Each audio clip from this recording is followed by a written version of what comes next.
A service of KIBMradio.com, the Internet's home for an all old-time radio.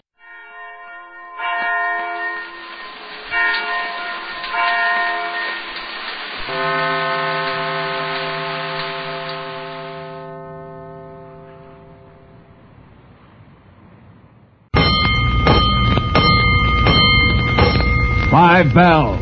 Stand by all stations. Attention, all districts. A 5-alarm fire. 5 bells. Move in immediately. That's it. Let's roll. Let's go. Firefighters.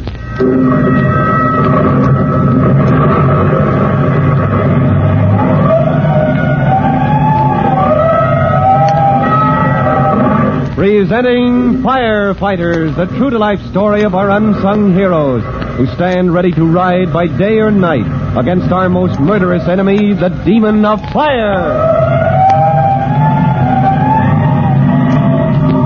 In just a minute, we'll join Chief Cody and rookie fireman Tim Collins in the living room of the gloomy old Wilcox mansion, where the two men are confronted with a situation even more serious than the fire in the attic, which is now under control. Earlier, Tim's younger brother and sister, Jimmy and Trudy, had been frightened by old Mrs. Wilcox's odd behavior and by the reputation the house has for being haunted.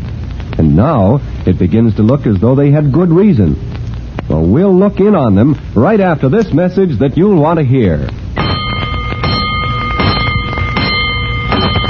Let's go, firefighters. Let's join our friends in the old mansion that Jimmy and Trudy Collins had been so glad to get out of a short time ago. Of course, they'd been pleased when Mrs. Wilcox gave them a rare old cup and saucer and an ancient snuff box she'd found in the attic. It looks as though the antique sale they planned to hold for the benefit of the junior firefighters was off to a good start. But then came the attic fire that had brought Chief Cody and rookie fireman Tim Collins to the scene. And now it begins to look as though bringing it under control was child's play compared with finding out how it started. As Chief Cody said impatiently to Mrs. Wilcox a moment ago, I'm sorry, Mrs. Wilcox, but fires just don't happen out of nowhere. Carelessness, accidents, sometimes set deliberately. Of course. That's it, Chief Cody. The fire started before I returned to the attic. You mean when my brother and sister were still here? Yes, Mr. Collins. I didn't see it till it blazed, but...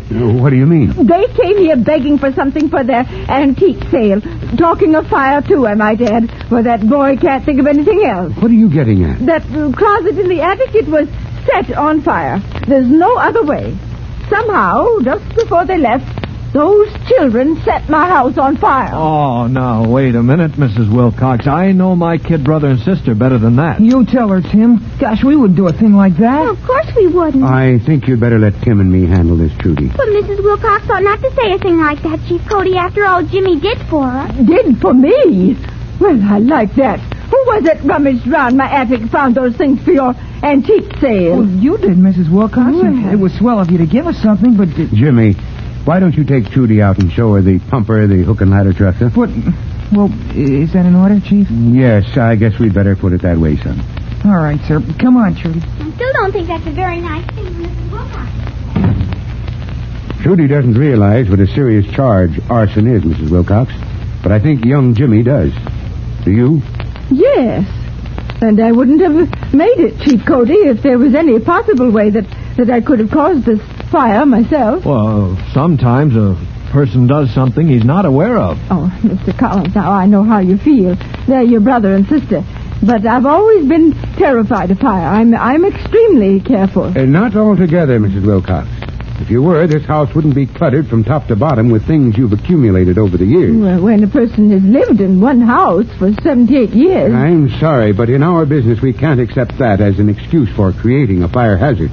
That's what Jimmy said.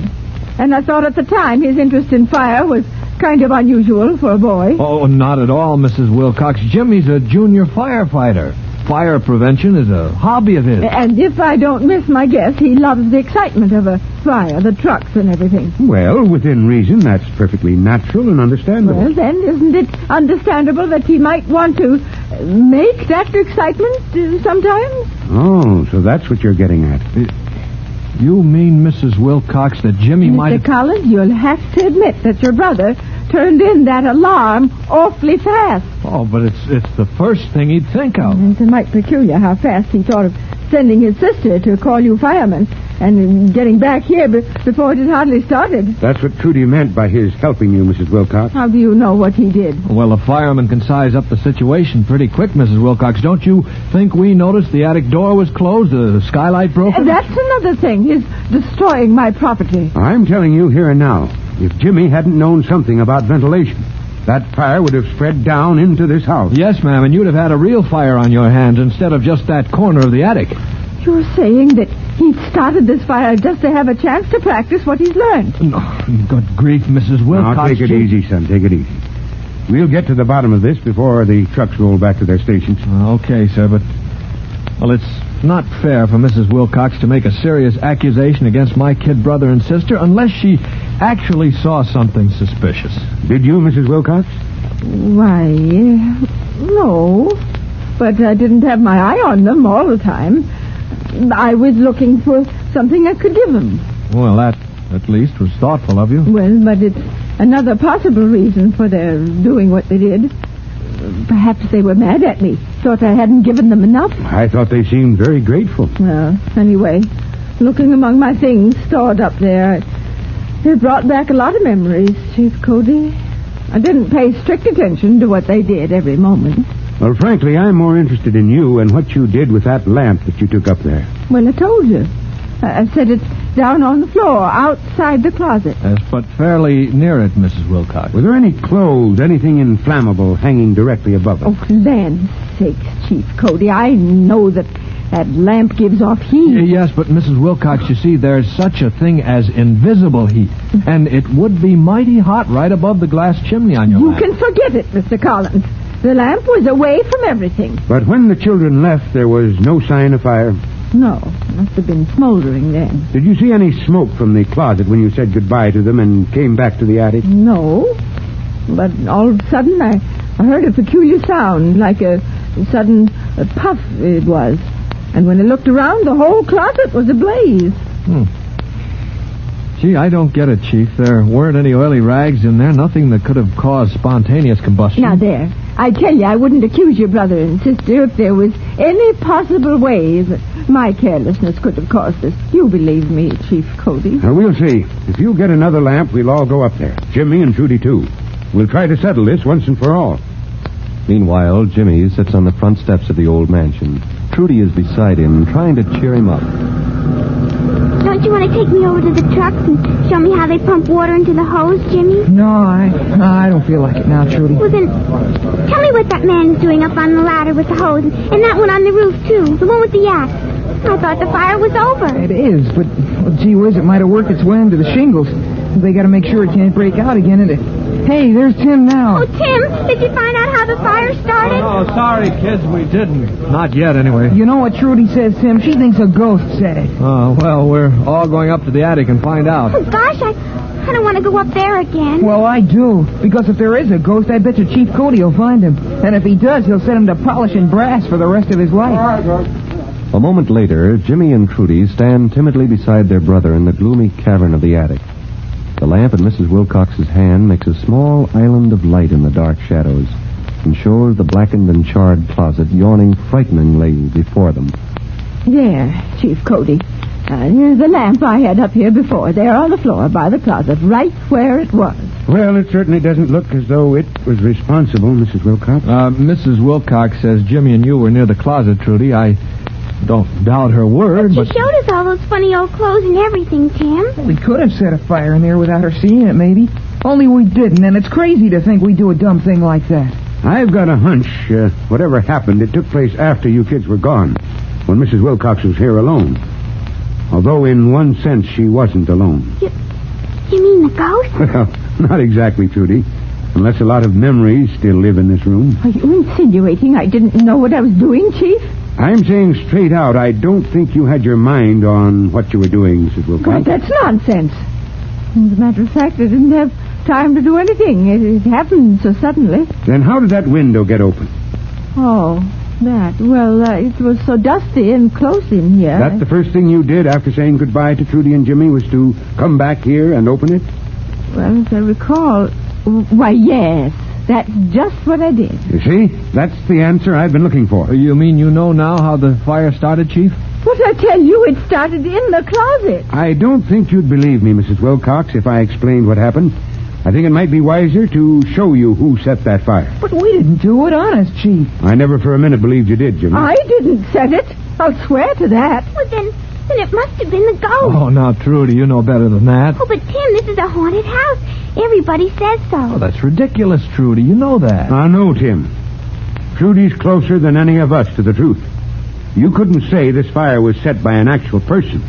And there wouldn't even have been a fire if this wasn't a haunted house. What in the world does a hard-headed old smoke-eater like Chief Cody mean by a statement like that?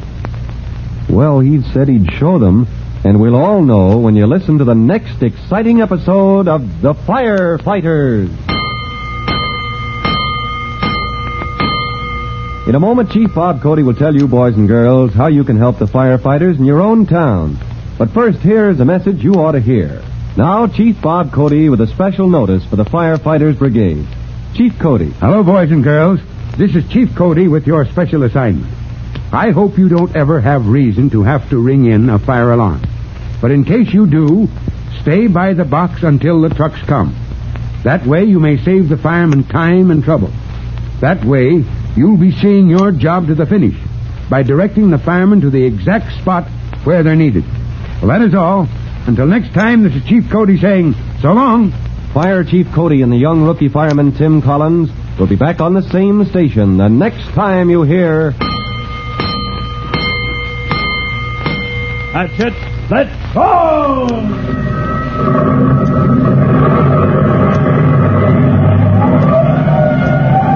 Let's go!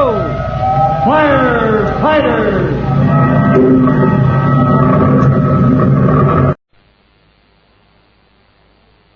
The Jack Benny Program, presented by Lucky Strike. When you buy, keep your eye on the red bullseye.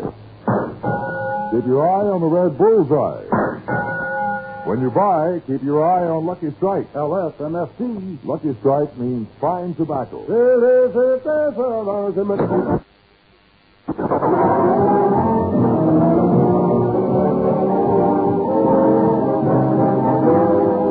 The Lucky Strike Program, starring Jack Benny, with Mary Livingston, Phil Harris, Rochester, Dennis Day, and yours truly, John Wilson.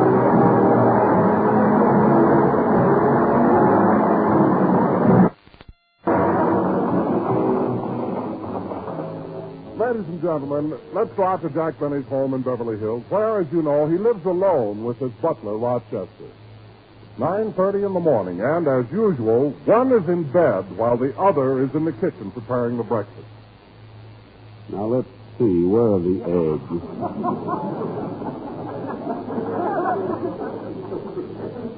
So hard to find anything in this refrigerator. Maybe I ought to trade it in. I hear the newer models have a light in them.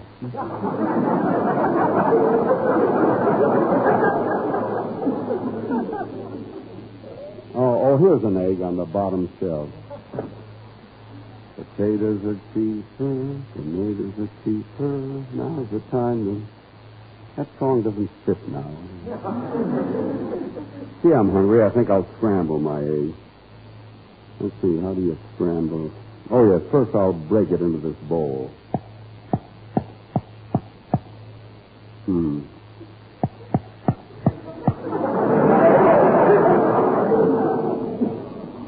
Gosh, I'm weak in the morning.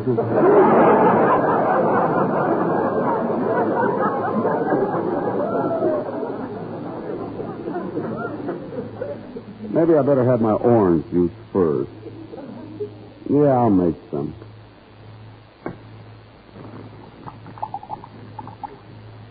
Yeah, that orange juice looks good. Now to get the seeds out. 1, 2. Oh, there's another seed. 3.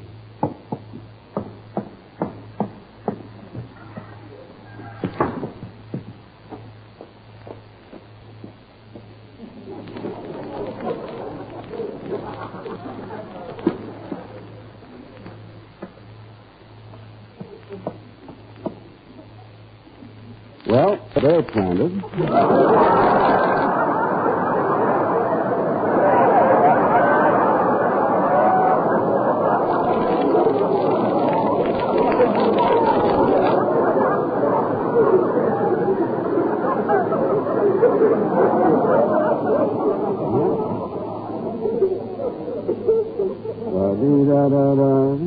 Potatoes are higher, tomatoes are higher, now's the time to sell your car. La la la la la la la la la la.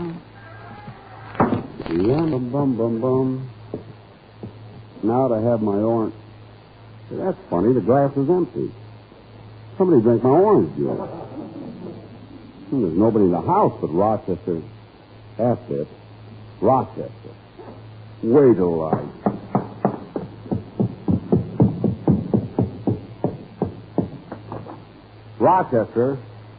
Rochester, did you drink my orange juice?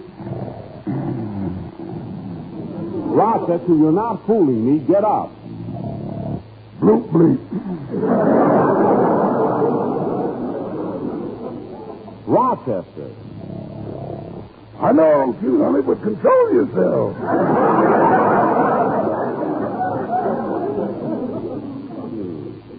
Maybe he is asleep. I'll tickle him and wake him up. Rochester. Oh, it's you, boy. What a disappointment. Never mind that. You sneak downstairs, drink my orange juice, and get back in bed. Orange juice? I was sound asleep. Sound asleep? Then how come you woke up so fast when I tickled you? You were using the hand you had in the icebox. Now, Rochester, I made a glass of orange juice, stepped out in the backyard for a minute, and when I came back, the orange juice was gone. Maybe the mice drank it. Mice don't drink orange juice. In California? All right, we'll talk about it later. Now, get up out of that bed. I want you to drive me down to the doctor's office. I've got to go for a physical. What's the matter, boss? You feel bad? No, it's just that my sponsor's taking out an insurance policy on me, and I have to be examined. How much is your policy for? $1 million. But if I'm killed accidentally, the sponsor collects $2 million. $2 million? Yes. Boss, you better hope that guy keeps his eye on the red bullseye. Well, that joke was loused up. If I ever heard it.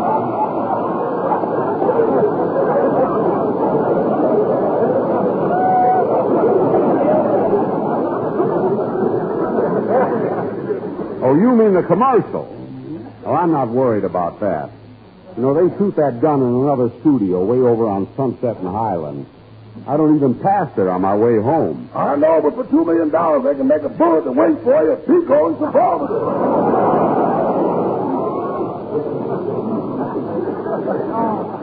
What are you talking about?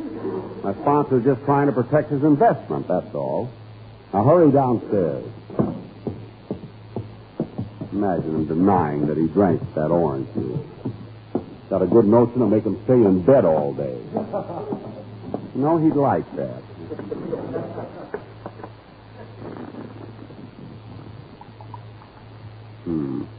No seeds in this one. Oh, well. Oh, Jack, are you up yet? Huh? Oh, hello, Mary. Come on in. I'm in the kitchen. What are you doing here so early? Early? I was here 10 minutes ago. I came into the house, walked into the kitchen. Nobody was there, so I drank a glass of orange juice and left. Mary, you drank my... All right, here's a dime.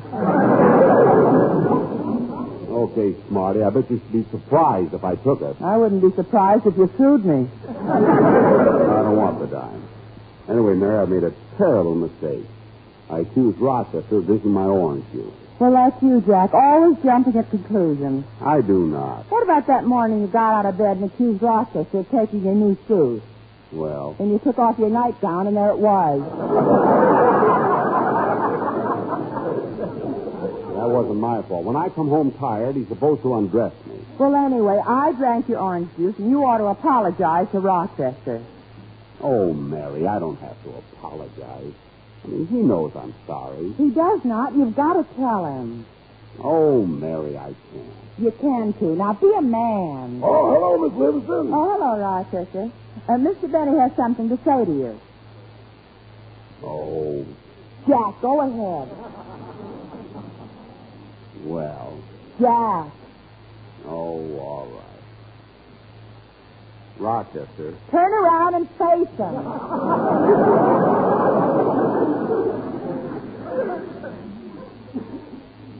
Oh, Go on. well. Rochester. Yes, what? I'm sorry I said you drank my orange juice. Jack, come back here.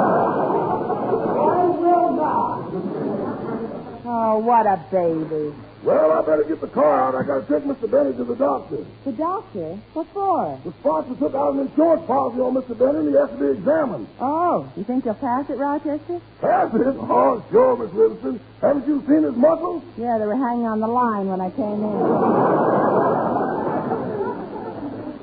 Rochester. Oh, you're back. Yes. Now, Rochester, get the car now and we'll go. Now, Mary, I've got to hurry away, so you try and... Oh, darn it, there's the phone, just when I'm ready to leave. Hello? Hello, Jack. Guess who this is? Huh? Who is this? I'm in a hurry. Well, I'll give you a hint. Roses are red, violets are blue. Sugar is sweet, and I'm lumpy, too.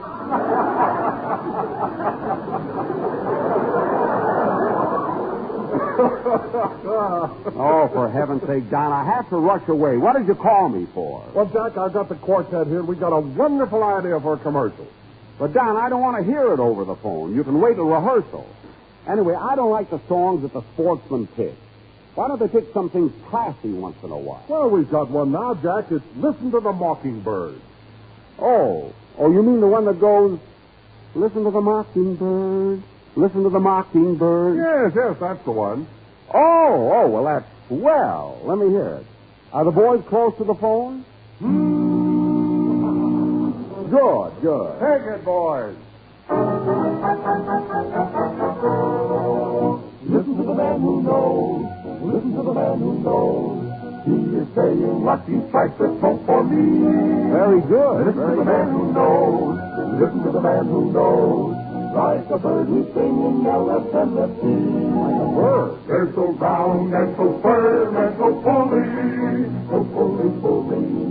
So fully. Fully what? So round and so firm and so fully. Fully what? They're so fully wide. Boy. Listen to the tiger sing. Boy. You're right, and the rest will fly. Good boy, I don't want I don't want the sound of it. ringing in your ears until you cry. Boy, I don't want the sound of it.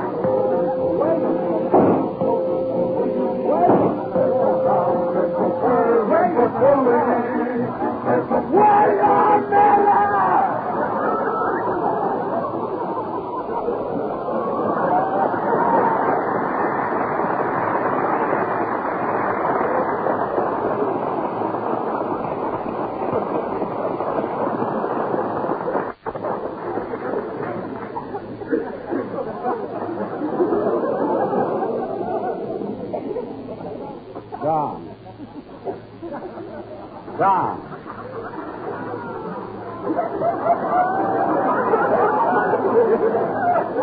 Don, why is it they always start out so nice and then go crazy? I mean, we can't use that commercial. It's too noisy.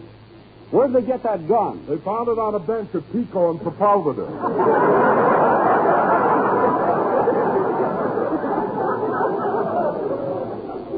No. What's that, Jack? Nothing. Nothing. I'll see you at rehearsal. I thought Rochester was only guessing. Well, I'm going to have my orange juice and then go. Rochester, did you get the car started okay? Boss, when I know you're going out the next morning, I'll let it run all night. Oh. Jack, Letting your car run all night, doesn't that burn up an awful lot of charcoal? Not much. Well, come on, Rochester. Let's go. Well, look who's here. Hello, everybody. I came in through the kitchen. Oh, hello, Dennis. Hello, Mr. Benny, and thanks for the orange juice. Oh, for heaven's sake, now I'll have to squeeze another one. And only last week the president asked us to conserve food. I know it's a problem, but everybody should do it. My mother conserves food every night. Well, she deserves a lot of credit. How does she do it? When it's time for dinner, she locks me in a closet. Dennis. But I got even with her. I ate the doorknob. What? Now every little thing turns my stomach.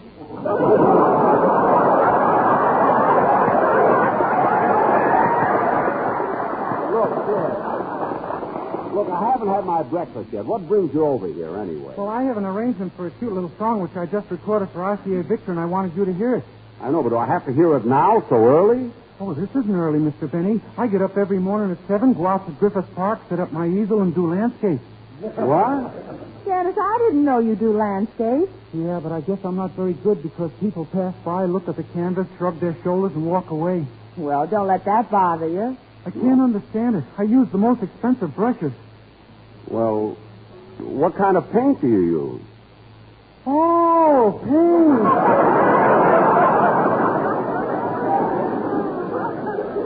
Here, have a doorknob. Not on the head, Mary. Look, Dennis, you sing your song for Mary, and she'll tell me how it is. I got to rush away to the doctor's. I don't blame you. You look awful. What? Sing, Dennis. You said it. I'll see you kids later. Goodbye.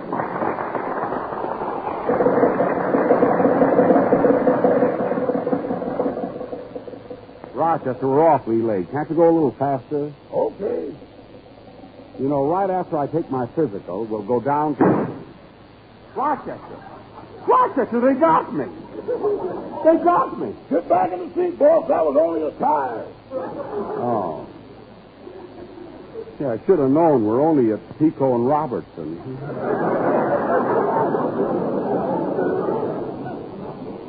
Rochester, you change the tire, and I'll walk to the doctor's office from here.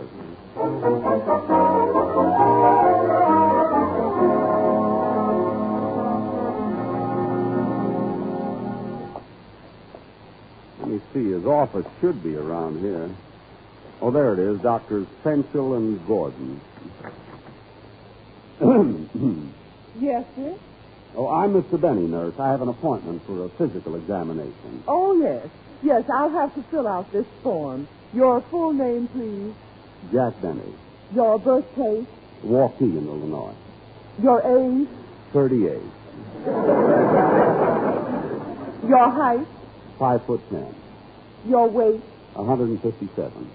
Your age. 38.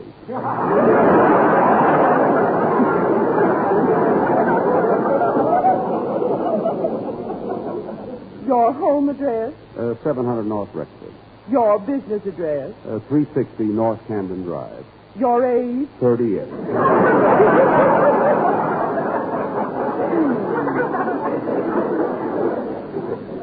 Color of your eyes. Robin egg blue.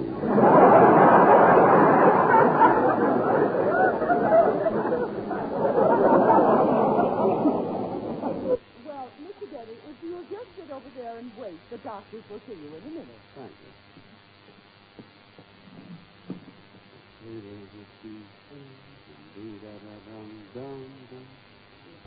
See, that nurse is an attractive girl. I wonder if she'd go out with me if I asked her for a date. I wonder how she'd look without those white stockings. I wonder how she'd look without that uniform.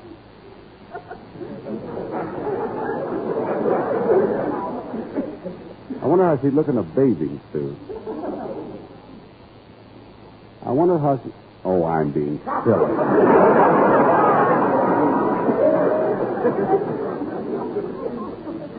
Anyway, I don't think that she'd go out. So long, Doctor. Thanks a lot. Phil! Oh, hiya, Jackson. Phil, what are you doing here? Well, Jackson, I didn't want to worry anybody, but I've been having terrific headaches. You have? Yeah, so I came up here to find out what was wrong, and the doctors took some x-rays of my head. Here, you want to see one of them? No, X-rays are all the same, just bones, you know. Hey, here, take a look at mine. Well, what do you know?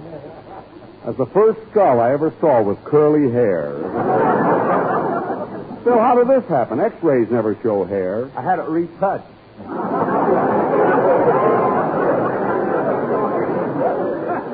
Oh. Say, what's this writing down on the corner of the X-ray? The name of the doctor? No, it says, to Alice with love. I'm giving it to her for her birthday. Phil, why in the world would you give Alice an X-ray for a present? Why not? She's got everything else. Oh, well, that's logical, yeah. Tell me, Phil, what did the doctors do about your headache? Plenty. Them doctors are plenty smart, Jackson. First, they gave me a complete physical. Then they gave me all the allergy tests. And then they checked my reflexes. And then they psychoanalyzed me. And they find out why you have headache? Yeah, my band plays too loud.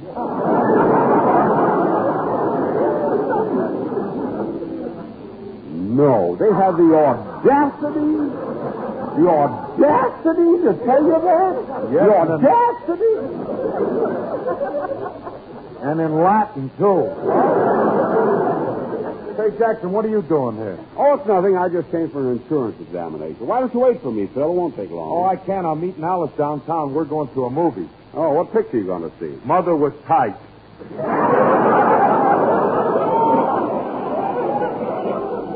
That Mother wore tight. That ain't bad either, Dad. Goodbye. So long, Phil. Mr. Benny, the doctor's waiting for you. Good. I'll go right in. Oh, doctor.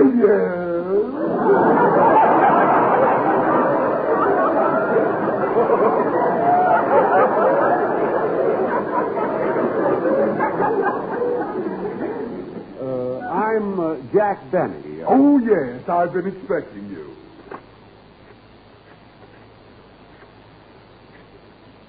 Hello, Pierce Brothers Mortuary. What? Don't get excited. I'm having lunch with Ralph Pierce. Oh. We're quite friendly. I throw him a lot of business.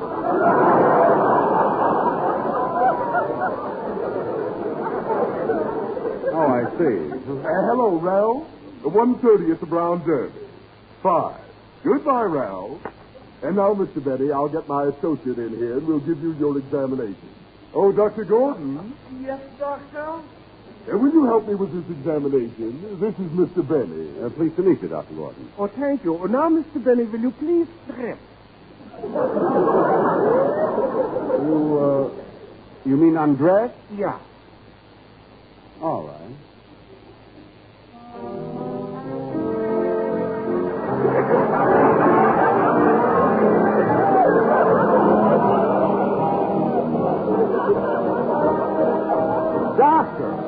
Doctor, I don't need the music. I'm sorry. Our last patient was Gypsy Rose Lee. Oh. Now, get behind that screen and take off your clothes. Yes, sir. When you are ready, Dr. Pencil and I will be in the next room. Oh, Doctor, I have been concerned about that call you made this morning. Any information yet? Yes. I got a report from Dr. Stanley, and it's all over. What was the result? She ran fifth, and we lose $4. Gee, we took a beating on the Dodgers, too.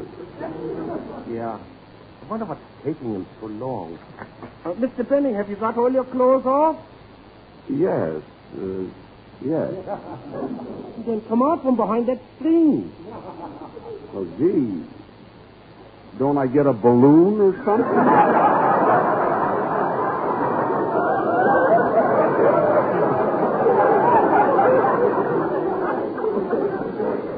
Just slip on this gown. Yes, sir. There, I'm ready. Very well. Now, hold still, Mr. Benny, while I listen to your heart. Just a minute. I want to adjust my stethoscope. There.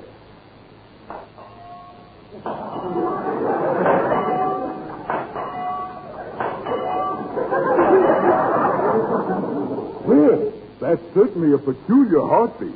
Well, it has to beat like that. It's in my contract. Now, Mr. Benny, will you please step behind this fluoroscope? Yes, sir. Good. Contact? Contact. Mr. Benny, there seems to be a round metallic object near your kidney. Well, that's a quarter I swallowed years ago. Shall we, Dr. Gordon? Why not? Mr. Benny, will you please hiccup? Hiccup? Yeah. It's tails, Dr. Gordon. You lose.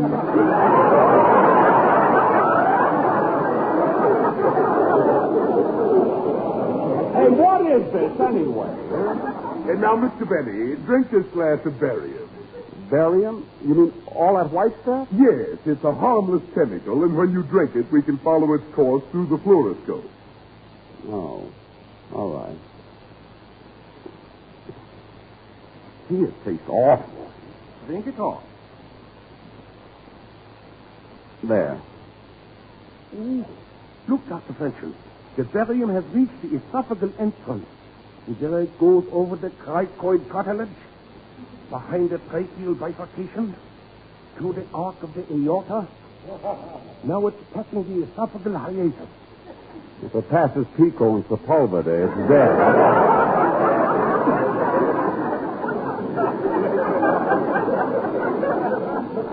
Now it's going through the esophageal gastric junction. Now it's coming around the kidney on the outside, headed into the home stretch. It's barium sulfate by 2 lengths. Come on, Barium! Come on, Barium! It's Barium, the winner by a nose! Doctor! What is this? What's going on here? Did Phil Harris have to drink that barium? No, he insisted on a martini. A martini? Well, how could you trace it? We followed the alley. No, I should have known. Is that all, Doctor? Yeah, that is all for now. You can go. Thank you. Goodbye. Oh, Mr. Benny. Yes? You'd better put your clothes on. Oh, yes.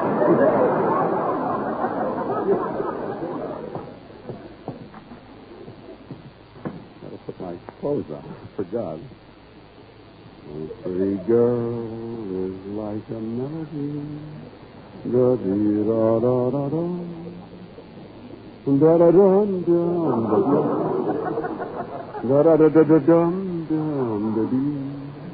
Da-da-da-dum. Da-da-da-da-dum. Dum-da-da-da-da-dum. Da-da-da-dum. Well, I'm all dressed. Goodbye, Doctor. Goodbye, Mr. Benny. Goodbye, nurse.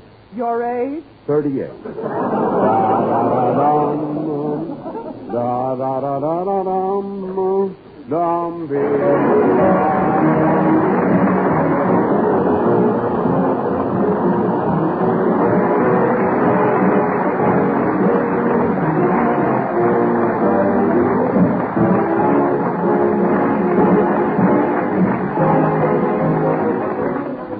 Ladies and gentlemen, it's an old American custom to help the other fellow, and one of the best ways I know of helping those in need is through the community chest. By treating vital problems as they arise, Red Feather Services prevents these problems from spreading throughout the community and affecting the welfare of the nation. By giving to the community chest, you benefit millions of Americans directly and all of us indirectly. The sign of the red feather is the sign of a good neighbor. So give generously to the community chest. Thank you.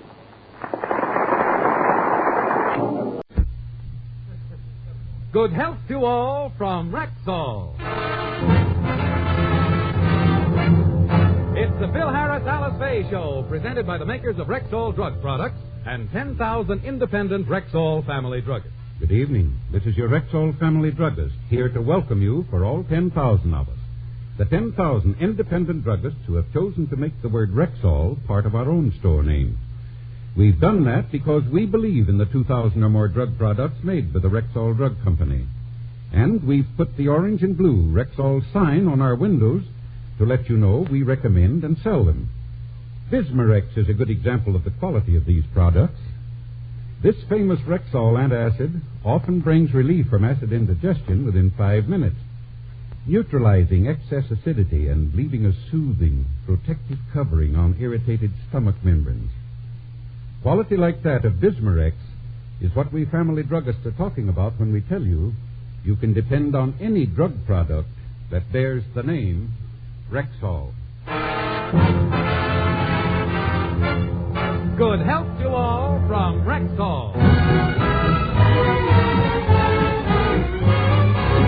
And now your Rexall family druggist brings you the Phil Harris Alice Faye Show. Written by Ray Singer and Dick Chevrolet, with Elliot Lewis, Walter Tetley, Robert North, Janine Roos, Ann Whitfield, Walter Sharp in his music, yours truly, Bill Foreman, and starring Alice Faye and Phil Harris.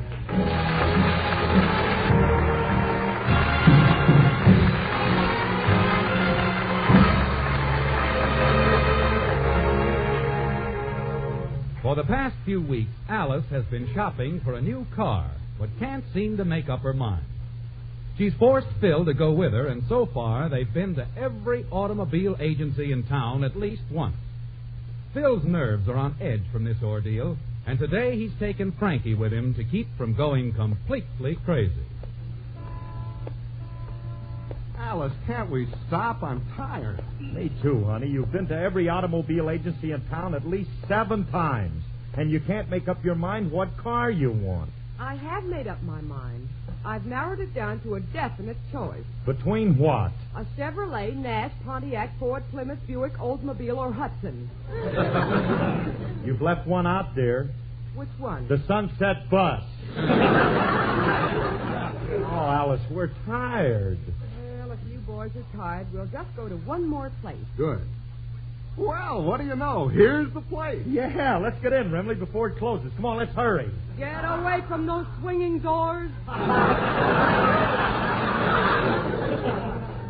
Hey, that's a novelty. An automobile agency with swinging doors. And a family entrance. Get out of there. That's a cocktail bar. No. So this is what they look like.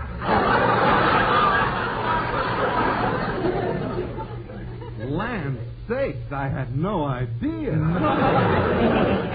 This is a shocking revelation to me. All right. Come on, here's the agency. Let's go in. Oh, Alice, not the Hudson agency again. You've been in here 12 times looking at their car. But I want to see it once more. All right, I'll go in here, but I'll guarantee you, Alice, that this salesman ain't going to be glad to see you. You've been driving him crazy. Oh, don't be silly. He'll be very happy to see me.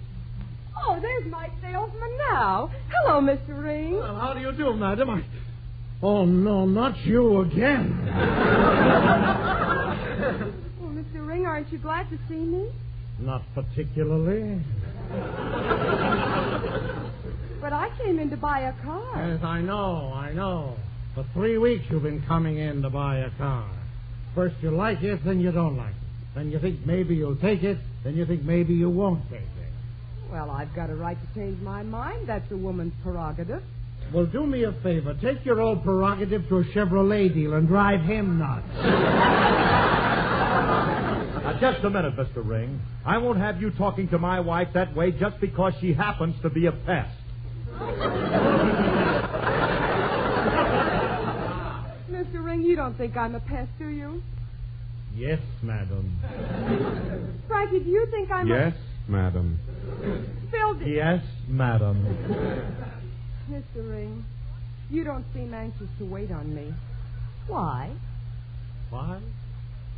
Sit down, Mrs. Harris. Once upon a time, I was a normal, calm, happily married man. And then you came into my life. For 18 intolerable days, you haunted me with your indecision. 12 times I thought I had a sale, only to be thwarted each time. My nerves started to go. I couldn't sleep. I started to bark at my family.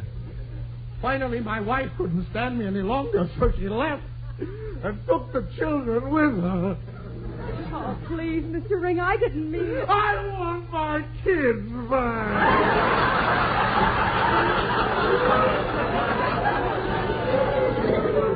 Mr. Ring, please control control yourself. You're making a scene. Phil, do something. Stop him. You stop him, you old wrecker. Oh, but fellas, I didn't mean anything. Do we all have to carry on like this? Oh, I'm sorry, Mr. Ringen, and I'm going to make it up to you. I'll buy a car. You will? Honest? Oh, that makes me so happy. No, I'm not going to let myself get sucked in again.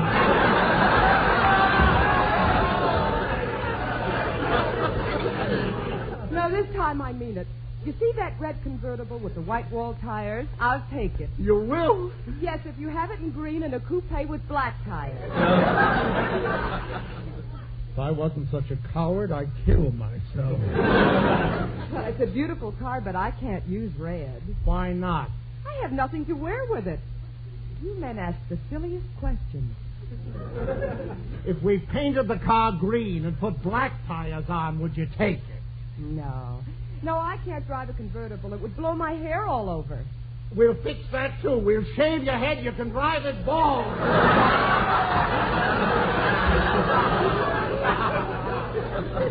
Alice, will you do me a favor and take it? It's a slick-looking job, and you can keep the top up. Well, it is very sporty-looking. Well, not only that, madam, this car has a high-compression engine, Supermatic drive, a low center of gravity, and a monobuild body and frame. Not counting. In addition to that, the engine Hold has it, a very Edsel. high... Hold it. That's no way to sell a car to a woman. Let me show you how it's done. Madam, look at the technical aspects of this car. It has an oversized glove compartment large enough to hold more junk than any pocketbook made. It also has an automatic female signal. Now, when you make a right turn, the light flashes to the left. And last but not least, it has a full-length mirror so you can adjust your hat, seams, and girdle at the same time.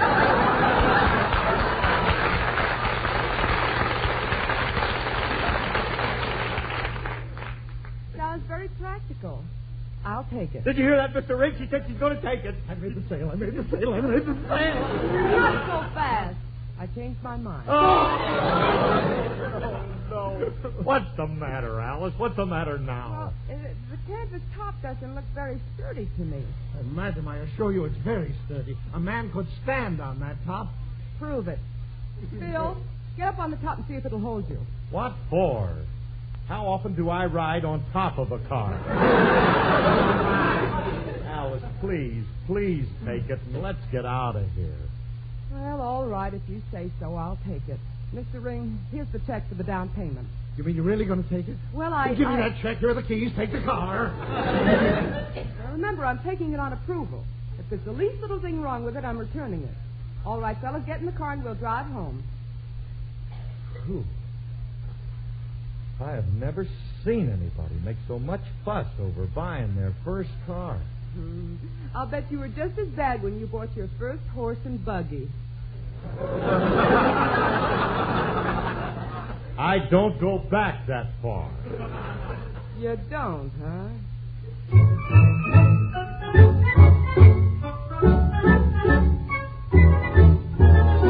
Dearie, do you remember when we waltzed to a Sousa band? My, wasn't the music grand? Chowder parties down by the seashore every 4th of July. Test your memory, my dearie.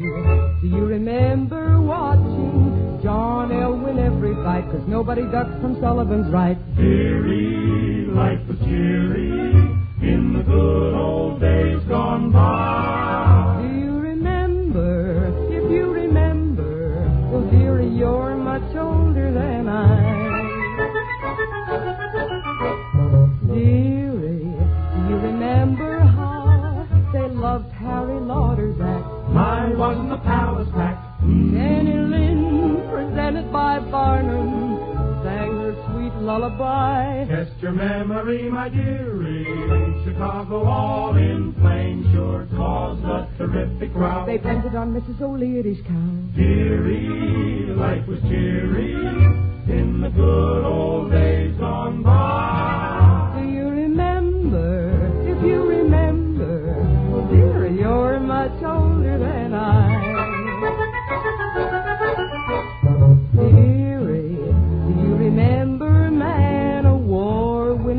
every race. He ran at a record pace. Tin, tin, tin in serial chapters, always rescue the guy. Test your memory, my dearie. Do you recall when Babe Ruth pitched for the Boston team? He sure had a curve that was loaded with steam. Dearie, life was cheery in the good old days gone by. Do you remember? Yes. If you remember. You. Well, dearie, you're much older than I. To the tip that you're much older than I.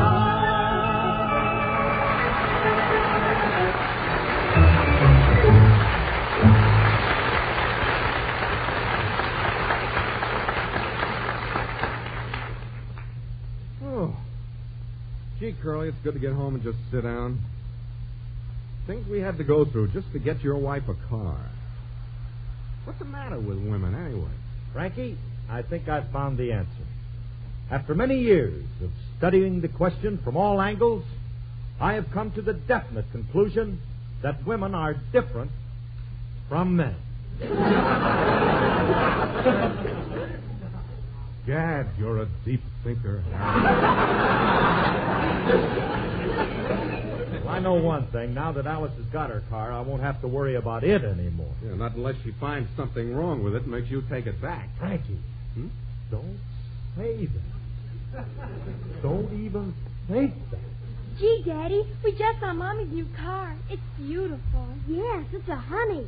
Mommy's outside looking at it now. Uh-oh. She's probably out there looking for flaws. I don't think so.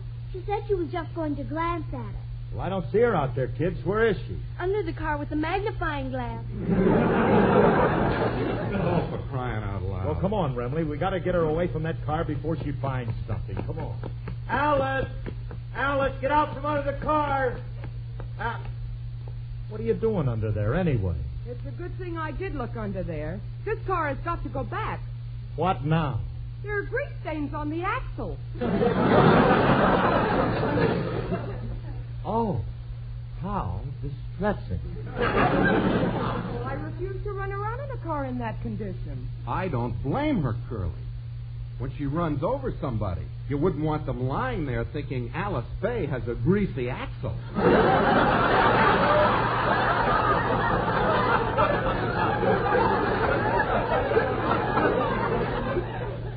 Alice. Madman Faye. The axle's supposed to have grease. It's for lubrication. Look, there's nothing wrong with this car. It's absolutely perfect. There isn't a single flaw in it. Except for the scratch on the fender pad. Quiet! What did she say? She wants you to put a patch on her underpants.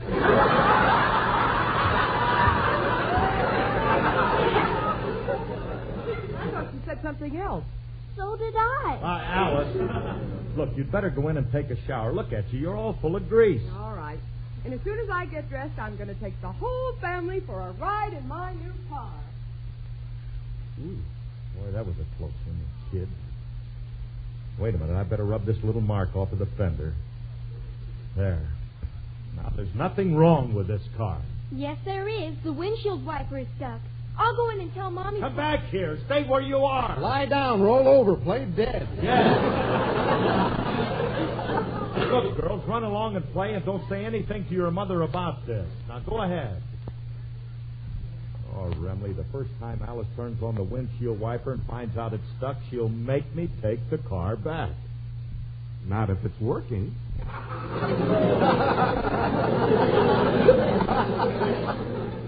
But it isn't working. We can fix it.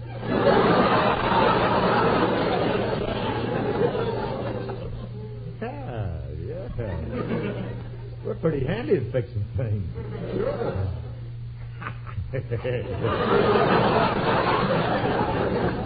We haven't failed yet. No. A windshield wiper is easy to fix. It is? Yeah. Open the hood.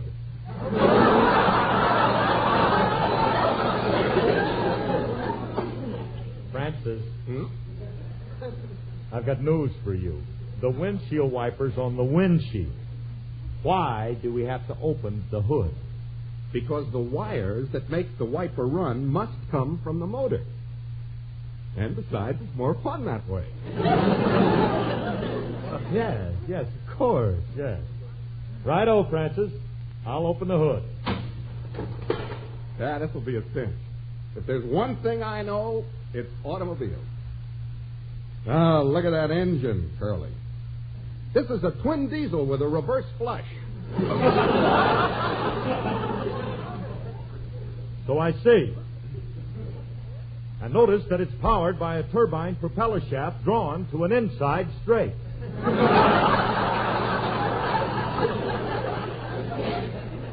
Curly, do you know what you're talking about? Do you? No. But for me, it sounds cute. Now, there's the wire from the windshield wiper. See, it leads into the crankshaft. Well, in order to get at it, we'll have to take out the distributor. What's a distributor? Let's take out the differential. What's the differential? That's what I say. What's the differential?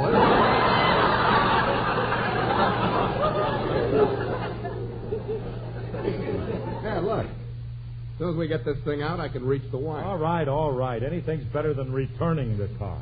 But you better hurry before Alice comes out. This will only take a minute. Here. No. Still can't reach the wire. Well, I guess I'll have to take out these two parts, too. Remley, do you have to hammer in rhythm? You want to get into your song, I do. Oh, thanks.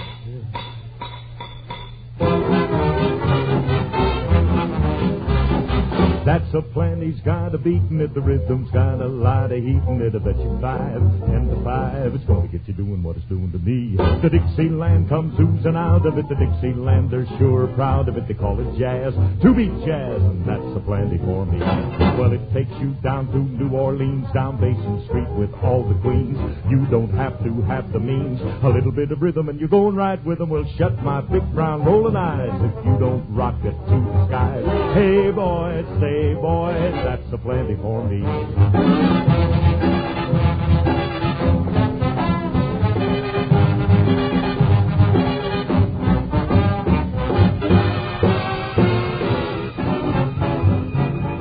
You're going to get mellow when that fella blows his horn. Down where the blues were born, you'll be gone. The trumpet going to do me something. Well, beat it out, brother, there's no other remedy.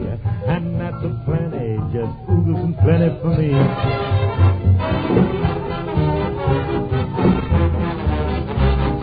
Once you start, you want to stay in it every night. You're out cafeing it, swing your queen. What I mean, brother, you're as gone as any human can be. And when you're in the mood, there ain't no stopping it. Live it, breathe it, blow your top in it. That's the jazz, to beat jazz, and that's the plenty for me.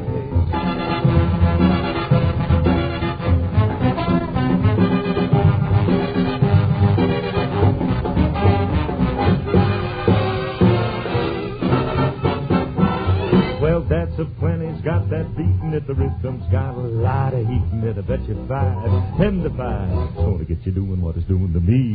The Dixieland comes oozing out of it, the Dixielanders sure proud of it. They call it jazz, to beat jazz, and that's a plenty for me. Well, it takes you down to New Orleans, down Basin Street with all the queens. You don't have to have no means, a little bit of rhythm and you're going right with them. Well, shut my big brown rolling eyes, you don't rock it to the sky. Hey, boy! Hey, boy! That's a plenty for me.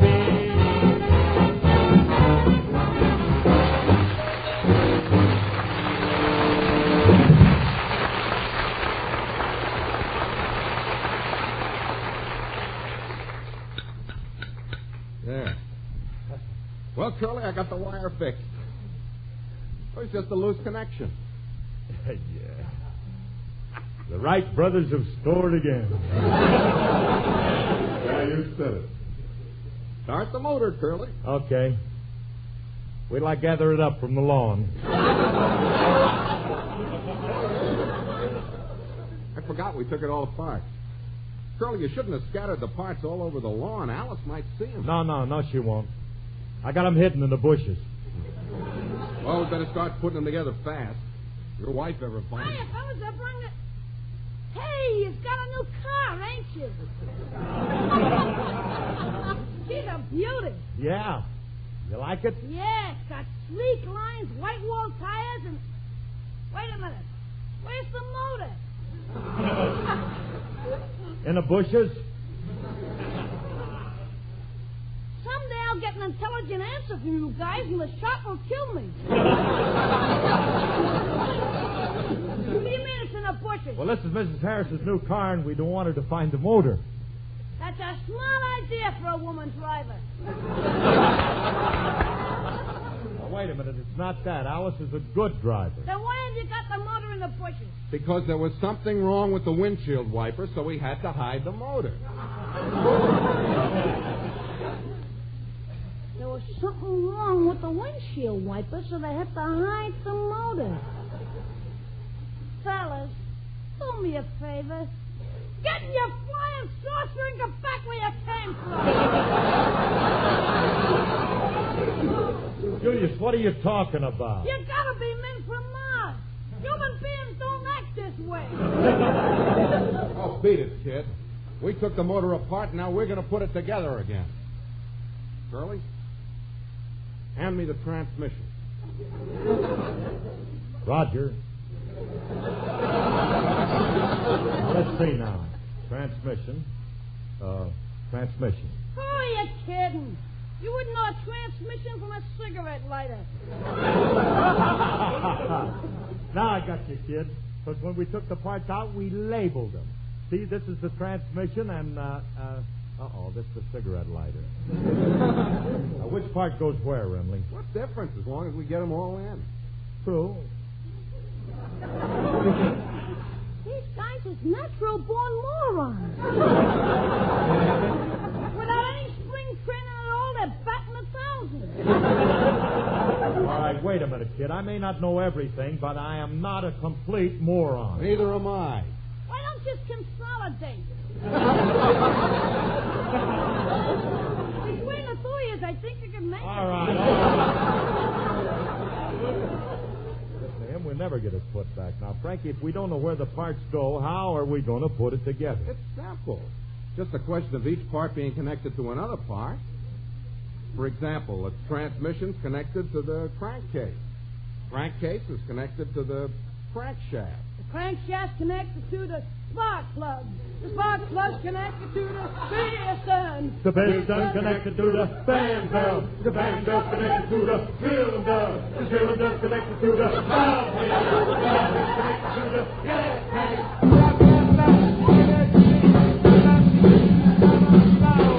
Shoot the motor to me, Francis, boy.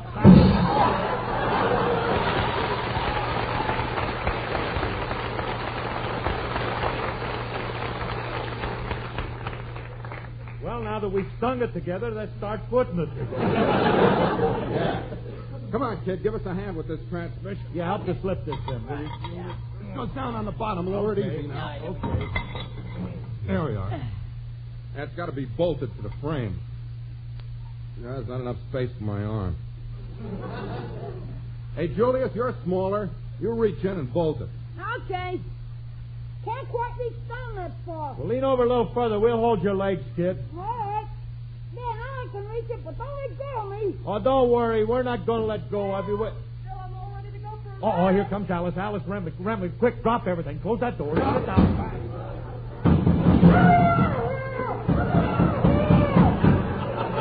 Quiet or I'll grind your little bowels. Now, look. Hey, Julius, can you hear me in there? Now, just stay in there and keep your trap shut, and I'll give you $5. Just stay there till we get rid of Alice. It'll only take a couple of minutes. Bill, we're all ready. Come on, girls, let's get in the car. Wait a minute, Alice. Wait a minute. Now, don't... Alice. Well, don't stand out there, Phil. You and Frankie get in the car with us. Honey, it looks like rain. You wouldn't want to go out... Oh, get in. As soon as I get the key in, I'm going to start the motor. Motor?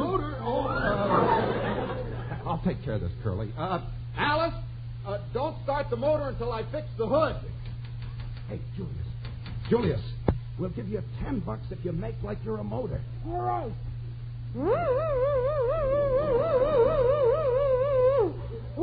Oh, listen to that starter. Sounds great, doesn't it? Yeah, it starts nice and fast. Starts a little too fast. I haven't pressed the button yet.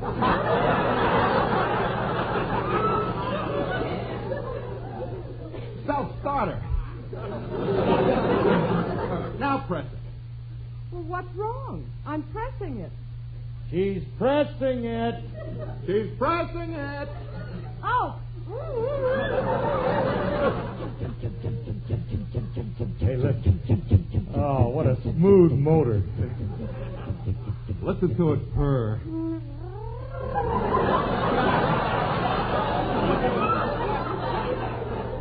What's that? Oh, honey, there's a cat under the car. But listen to that engine chug. I said chug, chug.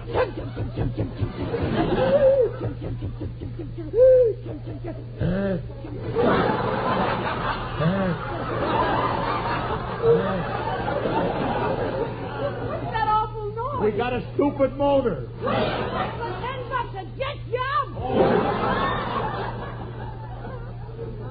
Oh, honey, it was nothing. It was... Sounded like it came from under No. the hood. Lift it up. No, but Alice... Lift it up. Oh. What's this? Chug, chug, chug. I am a little chug. I pull a big cars. Chug, chug, chug. Julia. I told you we had a stupid motor. Well, what's he doing in there? Where is the motor? Oh, the motor. Yeah, the motor. Well, you see, honey, in this new style, they don't have the motor up front. Where do they have it? In the bushes. Oh,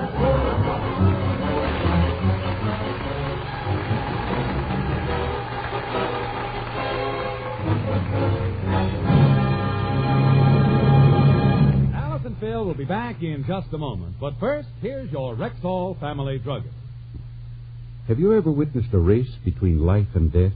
Golly, that sounds serious. Well, ma'am, the race I'm talking about is serious because it's run to test the germ-killing power of Rexall's famous mouthwash, MI31. Well, how's it done?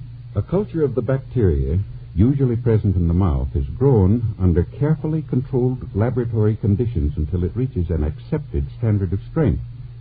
Then, a very tiny measurement of full strength, MI31, is pitted against this thriving, rugged bacteria. Oh, I see. And that's the beginning of the race. Yes, and the end comes only seconds later. Because immediately afterward, the bacteria to which the MI31 was added is given ideal conditions to hang on and thrive. But if it doesn't grow when transplanted, then Rexall's MI31 has killed it within those few seconds. And, needless to say, full-strength MI31 must kill contacted germs within a few seconds, or it isn't good enough to wear the Rexall label. You know, I'm beginning to understand more and more why you family druggists tell us... You can depend on any drug product that bears the name Rexall. Well, it's true. Good health to all from Rexall. This is Phil again, folks. Don't forget to tune in to us next week. We're going to do a swell program from Palm Springs. Good night, everybody. Listen carefully. The next few seconds can save you money. Now, Rexall antihistamine costs less. Now, everybody can afford this marvelous new miracle drug that often stops cold symptoms in one day when taken as the first sign of a cold.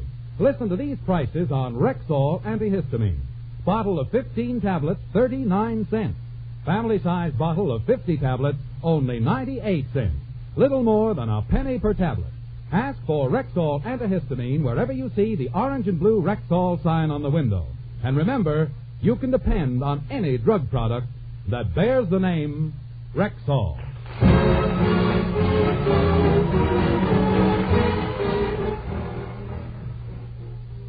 Next, here's Sam Spade. The following program is brought to you in living color on NBC.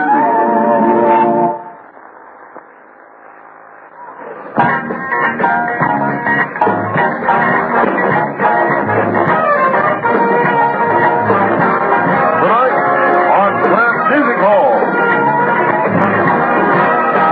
the Fires of Jack Benny. Starring Mildred Farrell.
Let's raise a toast to Kraft Grape Jam.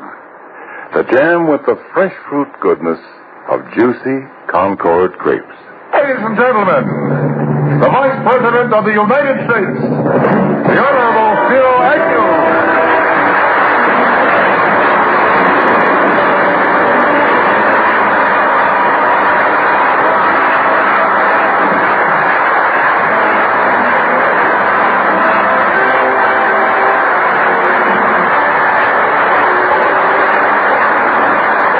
Guests of honor, distinguished members at the dais, ladies and gentlemen. Tonight, the Friars Club, an organization of good fellows dedicated to philanthropic and charitable causes since its beginning in 1904, gathered together to honor one of its own, Jack Benny. This evening, Jack's name is added to a most select list of illustrious individuals whom the Friars have chosen to honor in the past.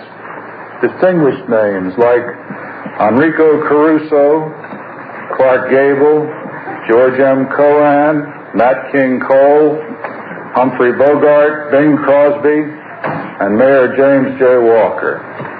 So tonight we pay tribute to a man who, in the election of 1968, threw his support to Richard M. Nixon, who promptly threw it right back at him.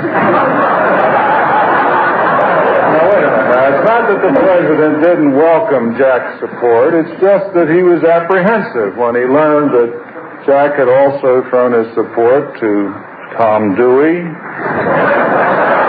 Wendell Willkie, Alf Landon, and William Jennings Bryan. Looking around, I see on this dais some of the greatest comedy talents in this country. So I'm not going to compete with them and do jokes about Jack's stinginess or how old he is. I don't know how old Jack is. All I can tell you is that the Treasury Department sent me Jack's income tax return, and his Social Security number was 1.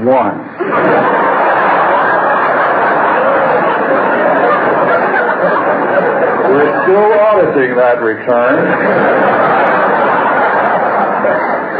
As a matter of fact, we're still auditing all of his returns. It's not that there's anything irregular about them. It's just that his classification has the Treasury Department completely stumped. They can't figure out how a man who has been one of the world's top entertainers for 40 years can declare himself a non-profit religious organization.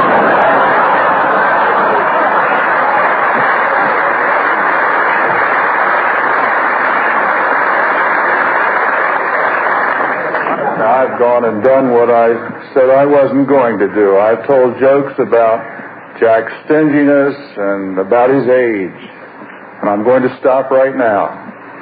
Instead, I'm going to talk about the human side of a great comedian, Bob Hope.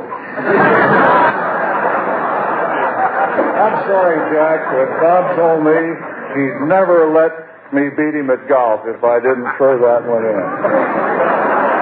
As the Vice President, I stand here tonight to say our beloved country faces a great many serious problems.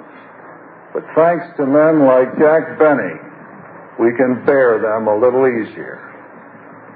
I'm honored to take part in this tribute to Jack Benny, and although I'm not able to stay on for the entire show, since I have no desire to turn this festive evening into a solemn occasion, I'd like to turn the proceedings over to Johnny Carson and let him turn it into a solemn occasion.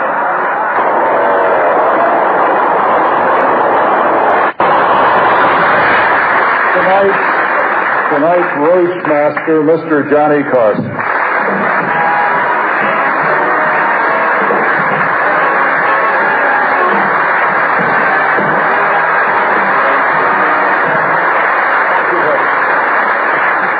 Thank you very much, ladies and gentlemen, and welcome to the Friars tribute to Mr. Jack Benny. And to you, sir, I thank you very much. You were marvelous.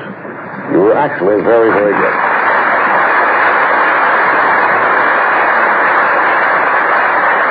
ought to take those cards. It just goes to show that the vice president can be funny even when he's not making a political speech.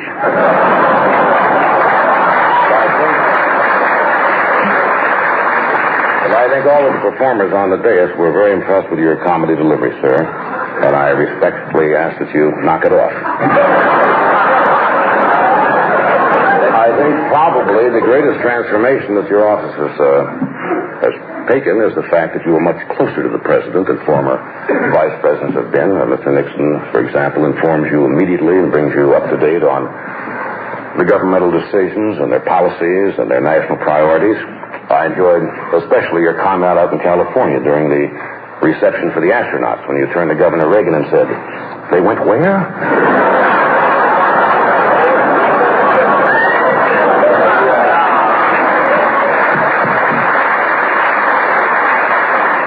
But the vice president has been a guest on the Tonight Show, and he enjoys a good joke, and he doesn't take them seriously at all, as I was telling the desk sergeant yesterday during my Army physical. The Vice President has joined us briefly, and we're delighted that he could be with us for even a short time tonight in his tribute to Mr. Jack Benny. You'll have to forgive me when I talk about Jack Benny, because I can say it in front of this group tonight and to the television audience watching that unabashedly I can say that the man is my idol. That's true. When I was in high school, I never missed Jack Why Benny. was that funny? When you were in high school, there were no high schools. But I used to listen to Jack every single week. As a matter of fact, after high school, I went into the Navy. And during the 3 years in the Navy, I became so impressed with Jack that I started to mimic him. I did his gestures. I still have a little bit of my style. I would do his timing. I would do his looks, his inflections. I even started to walk like Jack for a while. Until one night I was picked up by a Marine. Coincidentally, was one of the nicest dancers I've ever met.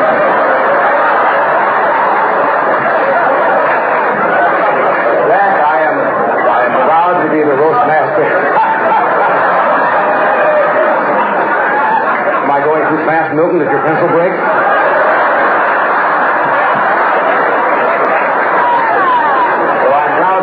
Be the roast master at this Friars roast for Jack tonight, and we're delighted that the Vice President could come here. He does have to go. He has an important meeting in Washington, and we thank you, sir, for being with us this short period, and I know Jack is flattered. And we will continue, and you'll meet our next speaker in just a minute.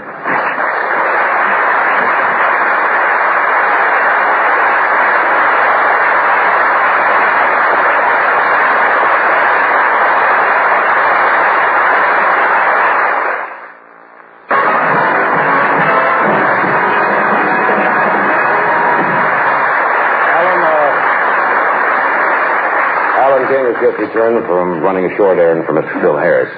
You know, for 30 years, Phil's mammy has been broiling hammy in Alabama, and we're all pretty sick of it by now. So now I present to you a man who, when he says I'll have one for the road, means the entire federal interstate highway system, Mr. Phil Harris.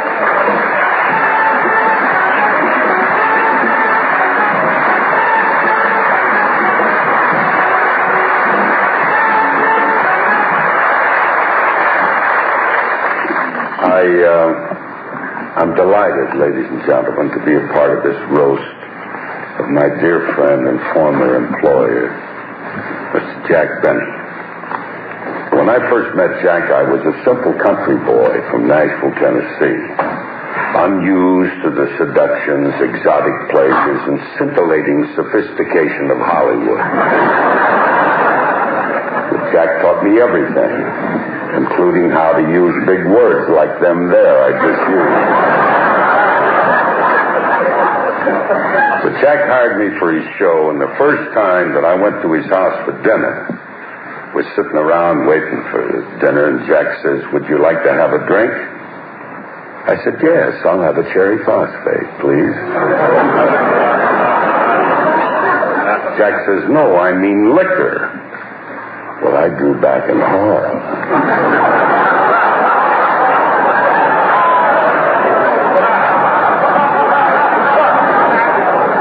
But I didn't want to, appear unsociable, so I said, what kind of liquor do you have in mind? Jack said, how about a martini? So I told him I'd give it a whirl, He said, would you like it with an olive or without? I said, what's the difference? And he said, 10 cents.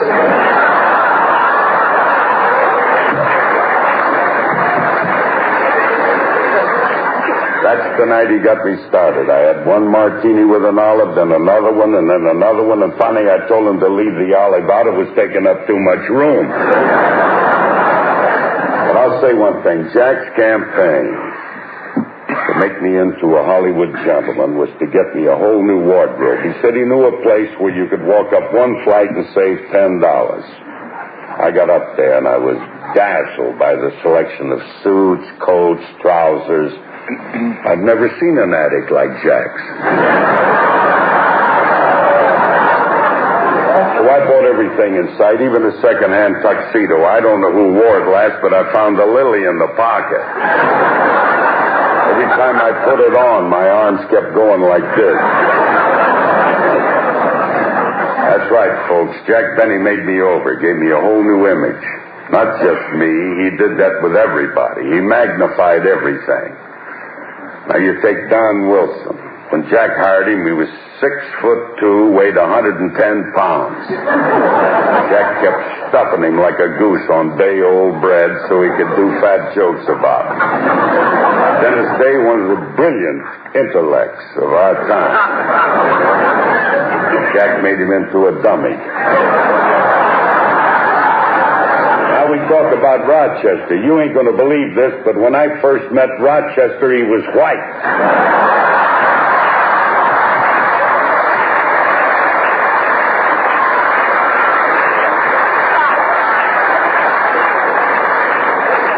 Well, be it as it may, and I'm not sure it was, but I know... I now had myself a brand new image, thanks to Jackson. I had curly hair, flashy clothes, a lot of booze, and Jack told me I had to stop living at the YMCA. And the Y told me the same thing. Well, Jack took me by the hand once again. He said that he knew just the apartment for me, and the next day I moved into a place called the Benny Arms. I've never seen anything like this. High class. It's classy. I mean, the most high-class place that I've ever been in my life. It was legal. Uniformed doorman in front, bellhop in the lobby, and an armed guard in the bathroom. That's so nobody could crawl under without paying. Somehow something was still missing from my life, and I don't know what it was, until one day Jack came over and said, "Hey, Phil, how would you like to meet some girls?" I said, "What?" He said, "Girls." You see, the thought had never occurred to me. I was so embarrassed that my face got beet red, and it stayed that way ever since. But Jack insisted. He said that he'd give me his old dating book that was filled with names of chorus girls that he had known. Of course, it took me a while to round them up because the book just had addresses but no numbers. You see, when Jack was dating, the telephone hadn't been invented yet. But I met Follies girls who hadn't committed a folly in 80 years. There's no end to the things that Jack Benny taught me. He put the first deck of cards in my hand, took me to our first nightclub, showed me how to shoot craps at Las Vegas, told me how to bet on the horses. That's right, Jackson. You made me what I am today, and I love you for it.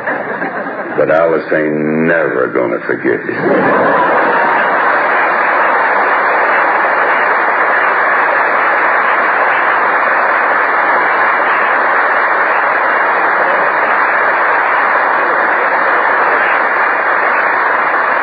Thank you, Phil. Here, Ed, put this on your chest. Look natural. Thank you.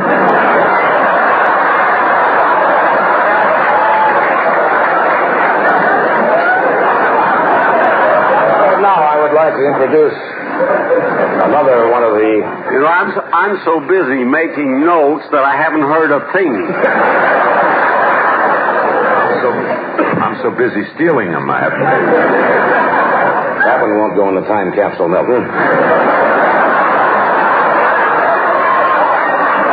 Just wanted to get you going. Glad you called on me. like to introduce now another regular... Milton Berle that just got up, Ed.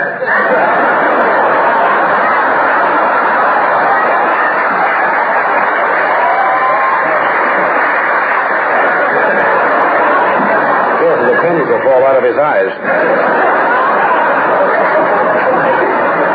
You're supposed to be a roasted jack, and we're picking on you already. I started to introduce Mr. Dennis Day. I guess the reason for these mics we're supposed to ad-lib, aren't we? That's right, George. Okay, I will.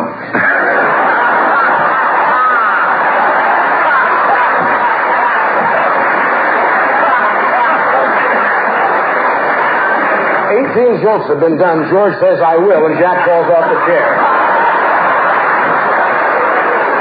I got to talk to you, George. I don't know why. Dennis is getting older by the minute. But he was a regular on Jack's show for several centuries. Dennis Day is the only man I know who thinks Wayne Newton is a baritone. As a matter of fact, in Ireland, Dennis's voice has often been compared with a nightingale in pursuit of its lover. That's a rough translation, actually, from the Gaelic. What they really said, he sounded like a sparrow in heat. Here is the kid himself. Talk, Dennis.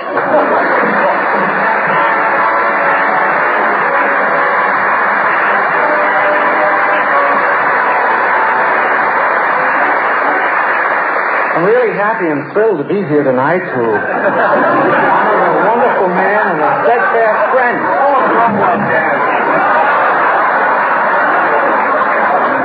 Mr. Jack Benny. You know, I went to work for Mr. Benny when I was just a boy, and through 24 years, our relationship remained exactly the same. I never got a raise. But just knowing Mr. Benny was worth it.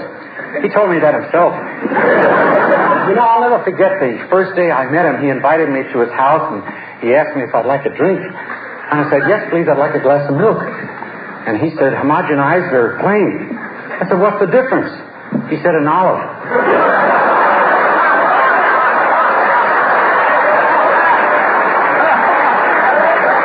I didn't know what that meant, but I laughed anyway. Mr. Benny, you know, he always took a personal interest in me. For instance, he thought it would help my appearance if I had a new wardrobe. And just by luck, he knew a place where I could get a discount. He even took me there personally. I'd never seen an addict like that before.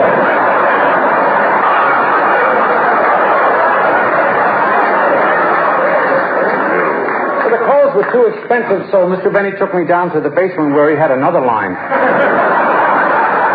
A little cheaper. I bought everything that was in sight, even a tuxedo. Mr. Benny must have known that I was coming because it was the first tuxedo I ever saw with short pants. I don't know who wore it last, but I found a banana in the pocket. Turned out it came from the Marquis Chimps. It was a perfect fit. All I had to do was shorten the sleeves.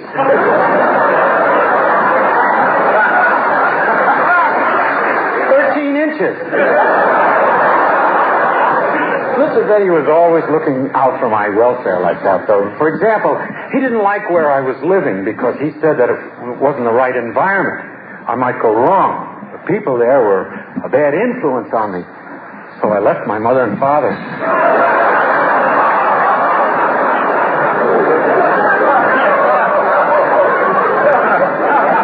And I moved into my own apartment. It was a place called the Benny Arms.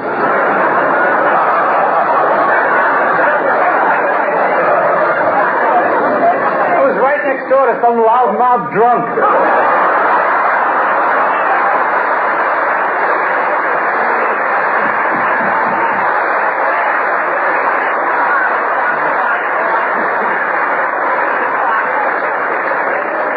I would have moved out, but I was making a fortune in tips helping old Follies girls up and down the stairs.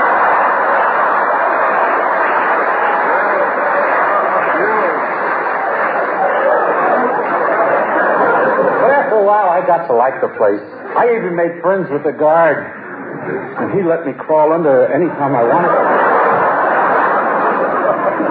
But not only did Mr. Benny provide me with my own apartment, but he also thought that a 17-year-old boy should meet some girls. So Mr. Benny showed me his old dating book. I had a lot of trouble rounding him up, though, because when Mr. Benny was dating, girls hadn't been invented yet.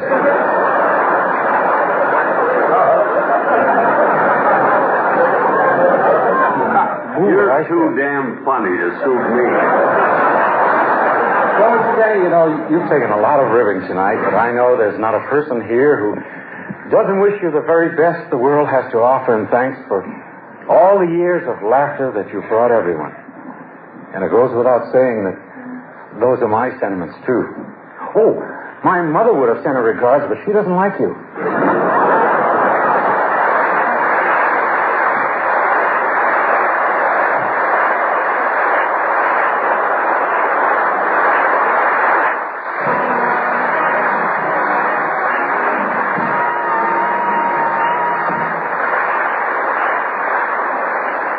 It's very funny. Yes, Your timing is superb. You have how many children now? 10. Well, your timing is either superb or lousy. One of the two.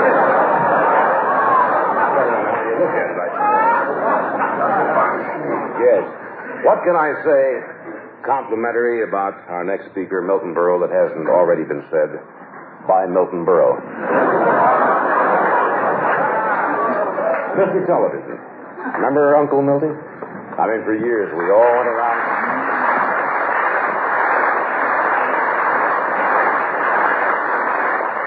Well, for years, we all thought of him as our uncle. Assuming your uncle walks around on the sides of his feet and wears a dress. I like to think of Milton as the Myra Breckenridge of comedy. And it's always nostalgic when Milton appears on a dais with other comedians. It's kind of like going back and paying a visit to your material. Ladies and gentlemen, Milton Berle.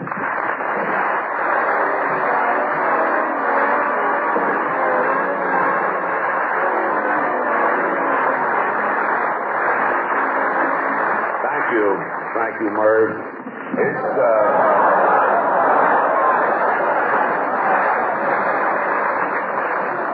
How about that introduction you just gave me? All Sunnyside, Giants. Beautiful. I needed this. I gave up a funeral to be here. Did I?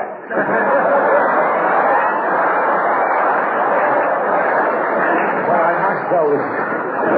I'm kidding, Eddie. I'm kidding. I must tell the truth about you, Johnny. You were hilarious. I'm a big fan of yours. I really am. I'm the one. Somebody nudge Phil Harris and tell him where he is, please. He has a great mind, Phil Harris. Give him a glass of wine, and he'll not only tell you the year it was made, but he'll also tell you the name of the broad who jumped on the grapes.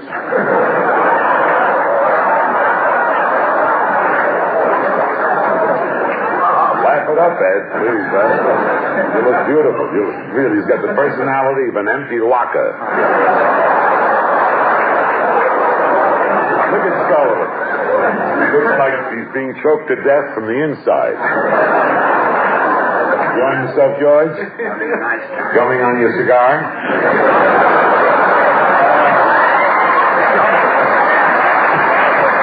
I think you just embarrassed me.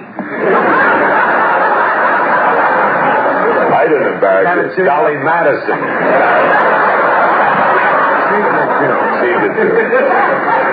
Had a good ad-libbing. She did too. That was her line. I know her line. Oh, by the way, before Jack, will you look at me when I speak? Sorry to wake you up. I'm sorry. I'm looking. Go ahead, look.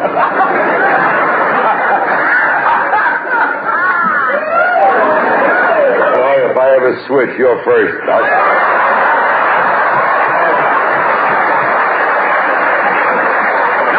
Say that you switched and I wasn't first.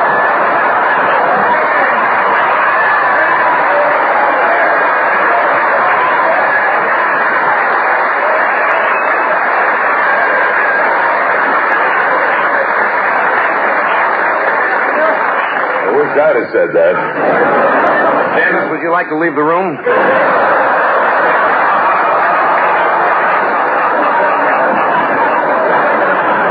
This man that we are honoring tonight, this Yasha Heifetz with the hormones removed. This man is one of the most exciting men in California. His idea of a thrilling evening is to make obscene phone calls to Hermione Gingold.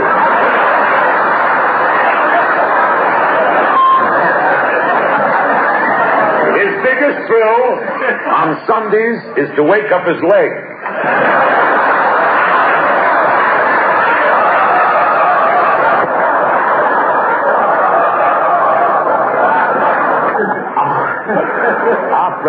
Sincerely, our friendship goes back a very long time. I've known Jack, and this is true, since the early days of Orville. I remember one time in Cleveland, Jack was dating a girl on the bill. She was a contortionist. Jack loved to take her out to dinner every night because of the great tricks she used to do. She used to get up in the chair, bend over backwards, and pick up the check with her teeth. But he is charitable. He recently contributed $100,000 to the George Jessel Home for flamenco dancers with bad kidneys.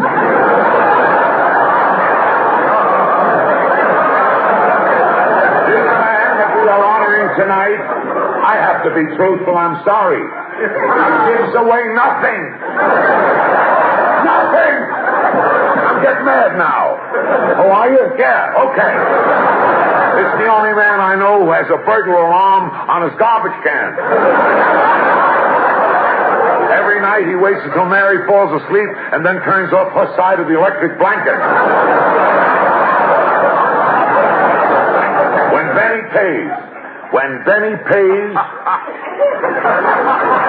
pays for his own dinner, he thinks he's treating.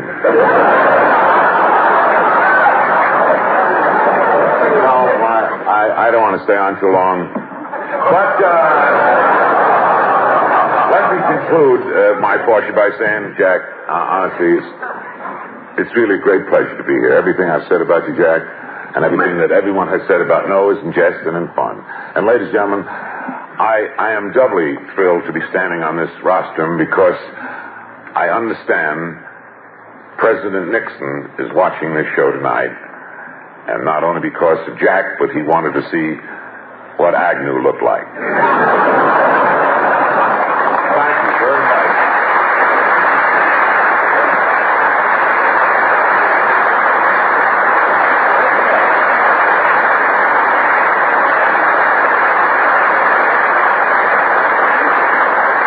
I was all the way up my dressing room when I heard the applause.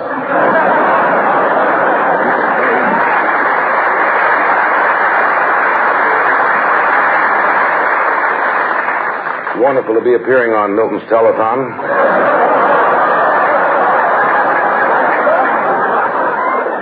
Oh, yeah? Fixing better lines than Buster Crabbe's face.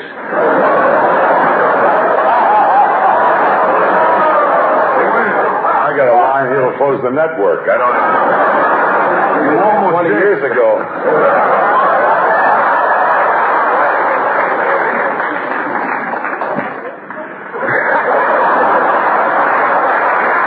Up on the tape. And now, Ed, you're coming up next. Oh. Want to turn on your...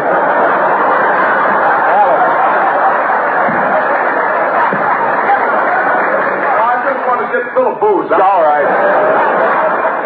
You're coming up next, Ed. You want to turn on your pacemaker?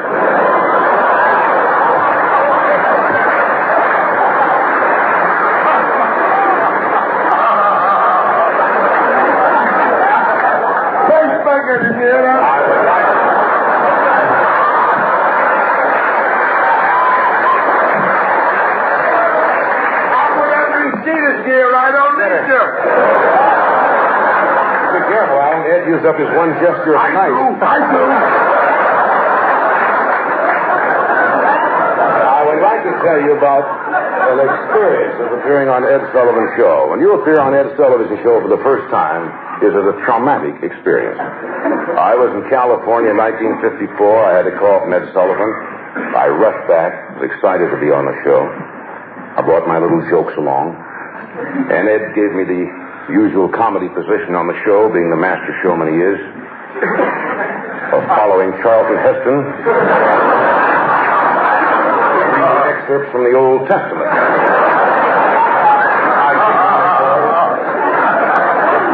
I came on and died immediately, you know. Ed runs out and get me one of those cute little hugs he has where he gets all tangled up with you.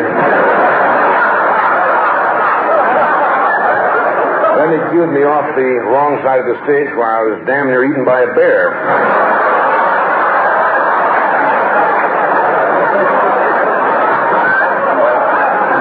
I know Ed well, and he's been preparing for this dinner for weeks, attempting to frame his remark. Personally, I like Ed's personality. I find it lighthearted, pixie-like. Ed has the kind of a personality that can immediately trigger an audience to file past him. I saw Ed down in the lobby before the show having a duel of wits with a gum machine.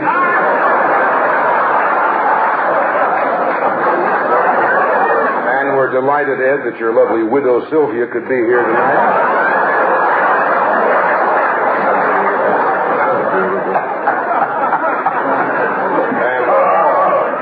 I know on the dais here are eagerly looking forward to hearing your remarks.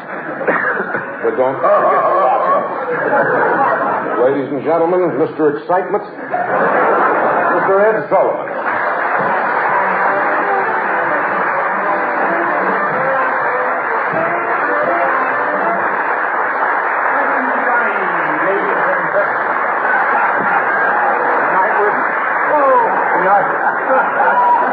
I exhibited one of the... You're rolling, Ed. Great figures.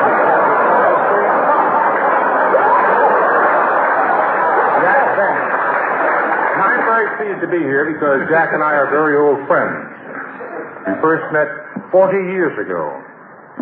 Jack tells me when he was in his prenatal period. As a matter of fact, Jack's very first radio appearance was on my CBS show back in 1932. I remember it distinctly because I noticed that Jack was watching all my moves and studying all my mannerisms. It wasn't until years later that I discovered what he had been doing. By carefully observing me, Jack had stolen my entire personality, leaving me with practically none.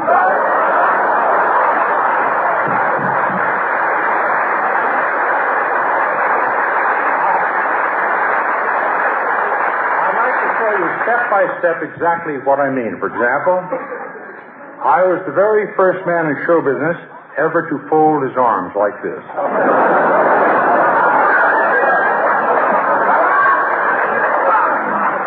Jack pounced on that and has been using it ever since, without so much as a thank you. Another thing Jack noticed was the way I purposely put long pauses between my words.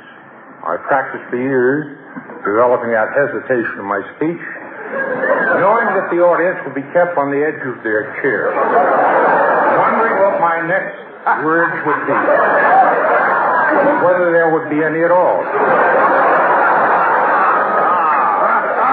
And hoping there would. Like too. And when he, too, began pausing between words, I had to go one better, and I started pausing between syllables. If the truth be known, the only thing that Jack Benny didn't steal from me is his walk. He stole that from my wife, Sylvia. Yes, when Jack Benny first met me, he was nothing but an empty shell. By stealing my personality, he became one of the finest comedians in the country. So today, when Jack Benny gets laughs, those are really my laughs.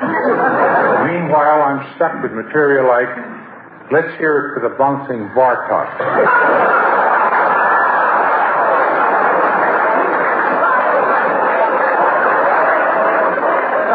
Jack, I really love you, and I want you to know that I really don't mind that you took my diction, my expressions, my mannerisms.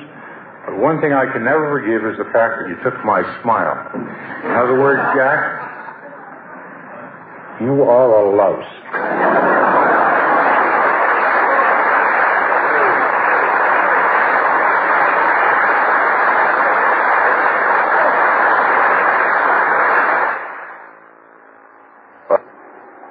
ice cream cone?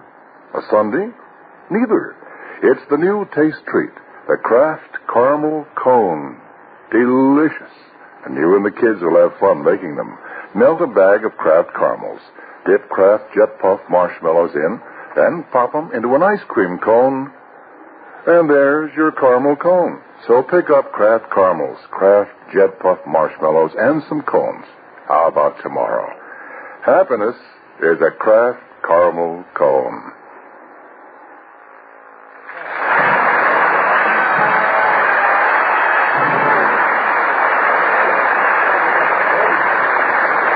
My pleasure now to introduce my friend, Alan King. Yeah. Actually, I should say something nice about Alan. He's been very successful. He's been very generous with his money. His comedy has built many hospitals in Israel, which is only fair because it's made a lot of people sick in this country. Would you welcome, please, the Adolph Monjou, the Crabgrass Set, and the Friars historian, Alan King.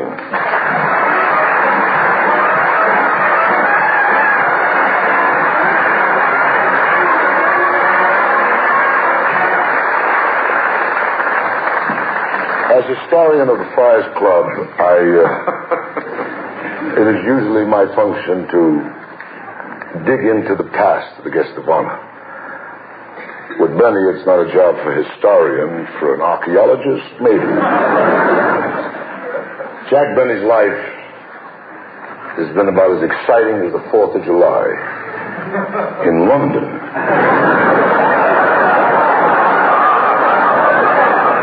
Jack was born in Waukegan, Illinois. Not in the hospital, but at home. His mother wanted to go to the hospital, but a voice inside of her kept repeating, "It's cheaper here. It's cheaper here." Something you may not know. Jack joined the Navy, First World War. He liked the uniform, came without pockets.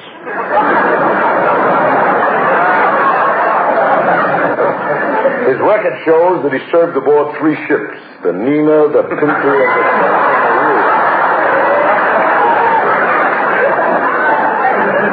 the Decorated for valor. Above and beyond the call of duty, I would like to read from the citation. While entertaining aboard a battleship, they came under heavy enemy attack. The vessel was badly hit. In order to lighten the load and remain afloat, volunteers were asked to abandon ship. Jack stepped forward and uttered these now famous words, "I have but one life to give for my country," and threw his piano player overboard. From that point on, Jack Benny's career skyrocketed. He became a full-fledged movie star. Such notable achievements in Hollywood as the Hollywood Review, To Be or Not to Be, George Washington Slept Here, Buck Benny Rides Again, The Horns Blow at Midnight, which was used as a training film for kamikaze pilots. Jack always considered his most artistic achievement the title role in Charlie's Aunt, which afforded him the luxury of wearing his own wardrobe.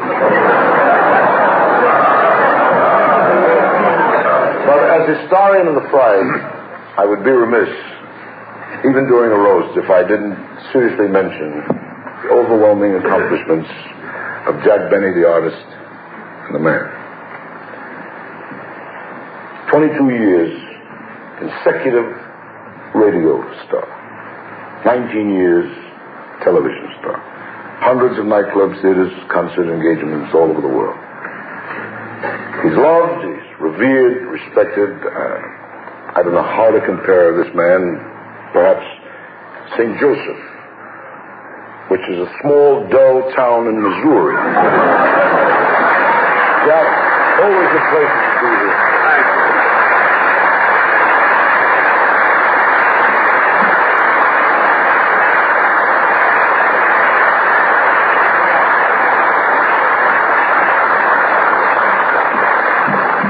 It's all right, Alan. Historians aren't supposed to be funny.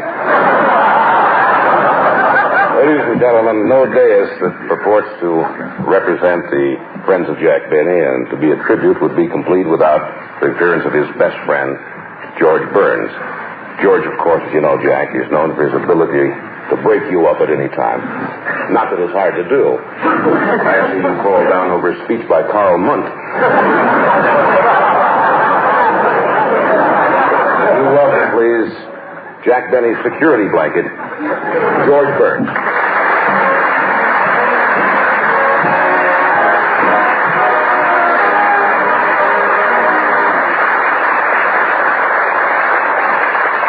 Ladies and gentlemen, and Jack, the guest of honor.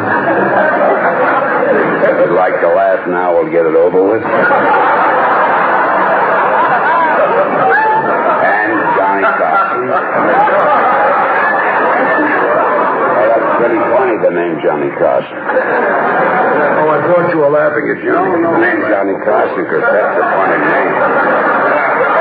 Can't you say it? I'm still laughing at Sullivan. Oh. Are you the one? Well, anyway. It's strange to see Johnny Carson here tonight because I usually watch him with my clothes off. And somehow he seems funnier with my clothes off. Come to think of it, I'm funnier with my clothes off.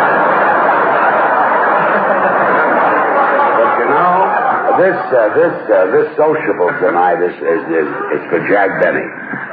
He's 75 years old. Amazing, he looks absolutely good.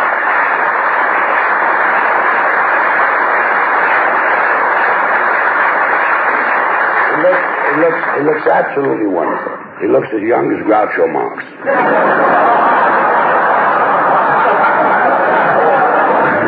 And I've got a reputation for being a comedian's comedian because I can make Jack Benny laugh, and that's not true. I don't make him laugh at all. He makes himself laugh. Like I met him at the club. I wasn't doing anything, and he started to laugh. And he knew I wasn't doing anything, but he thought I wasn't doing it on purpose.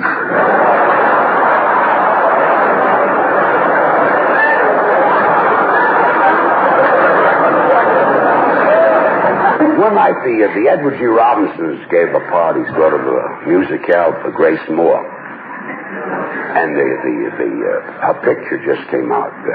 One Night of Love, and she was going to get up and sing that song that night. And they lined up 2 rows of chairs, and Jack sat in front, and I sat in back. And this charming woman got up to sing. And I leaned over to Jack. I said, Jack, if you laugh when she starts to sing, that would be very rude.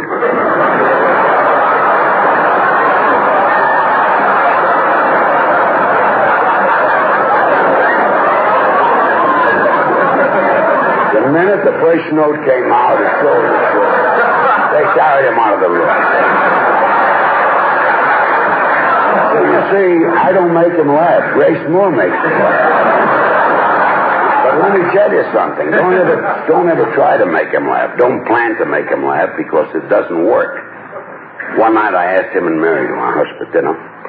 And he came, he was in a tuxedo, and Mary was in a long dress, and Gracie was in a long dress. I was in a tuxedo, and I had a 6-piece orchestra, dance floor, and he got there at 8 o'clock, and at 8:30 there was hors d'oeuvres, and the butler came in, he says, dinner is ready at 8:30. And Jack looked at me, he says, well, where are the rest of the guests? I said, that's all, just you and Mary and Gracie and myself. He says, and you got me in tuxedos, and you and I, and Mary in a long dress, and you got a 6-piece orchestra, and the dance floor. I said, we'll have a ball together. We'll dance after dinner. You can dance with Mary. I'll dance with Gracie. Then you can dance with Gracie, and I'll dance with Mary, and then you can dance with Mary again. I said, and it'll be great because there'll be nobody here to bump into us. Cost me $600. I never got a snicker. That thing was a disaster. We went into dinner, and the top of the salt shaker came loose, and a little salt went into my soup, fell in my soup. Fell down 7 times. I paid $600, got nothing. He loves salt. Anyway, Jack, you're 75 and I'm 73. I've known you all my life.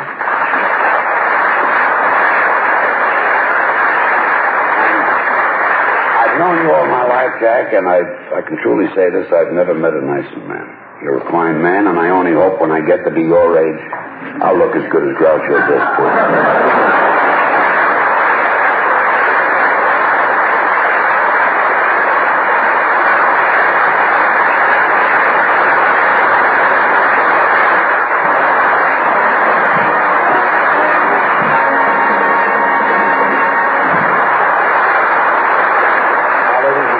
time to hear from the man himself, who is respected, admired, and loved by his fellow professionals, and from everyone who knows him, I guess that would be most of the world. Mr. Jack Benny.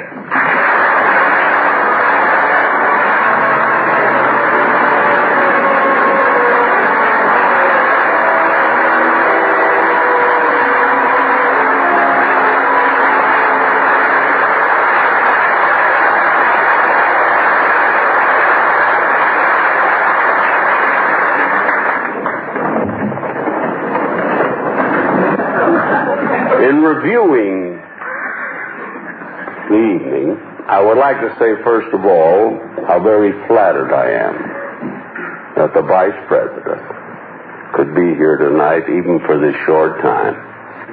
I'd like to say that even though Mr. Agnew and I have been friends for a long time, he knows that at the last election, I did not vote Republican. Neither did I vote Democratic. You see, I happen to be a registered Whig.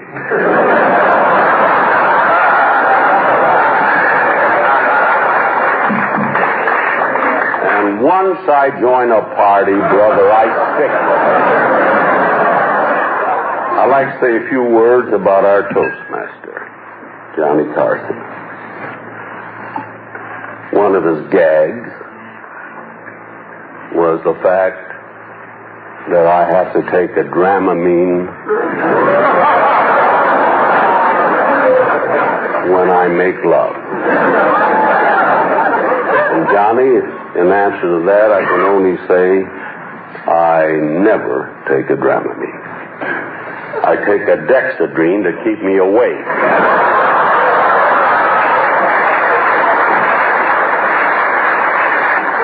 Then he mentioned the fact, as did some others, about my walk. Now, all the comedians, they claim I walk very effeminately. I walk like a girl. Well, in fact, my very dear friend Phil Harris once said about me when we were together, he was walking behind me.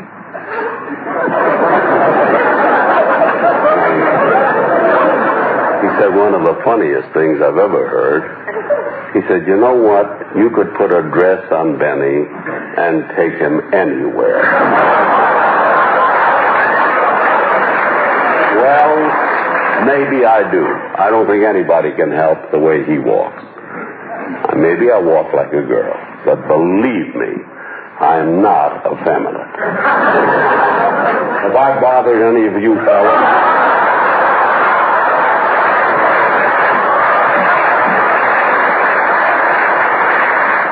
We go to Dennis Day. It has been with me for many, many years. I had him tell him the facts of life and all about the birds and the bees and everything. And now he's married and he has 10 or 11 children. Evidently, I made it very interesting.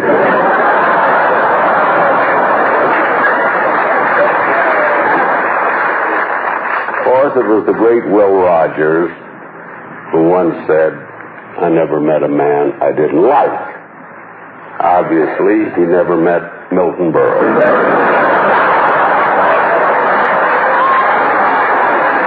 Anyway, Milton, thanks for being here. Whether your speech was original or not, it's the thought that counts. Now, I've taken a lot of good ribbing tonight. I liked it. And I'm sure it was all in good fun, as all of these Friars affairs are.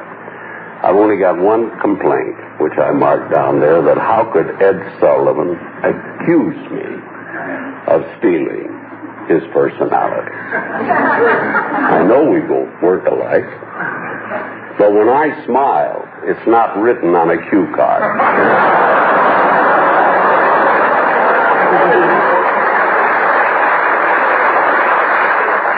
But I really love Ed, and I don't want you to think I'm talking behind his back. If he were here tonight, I'd say the same.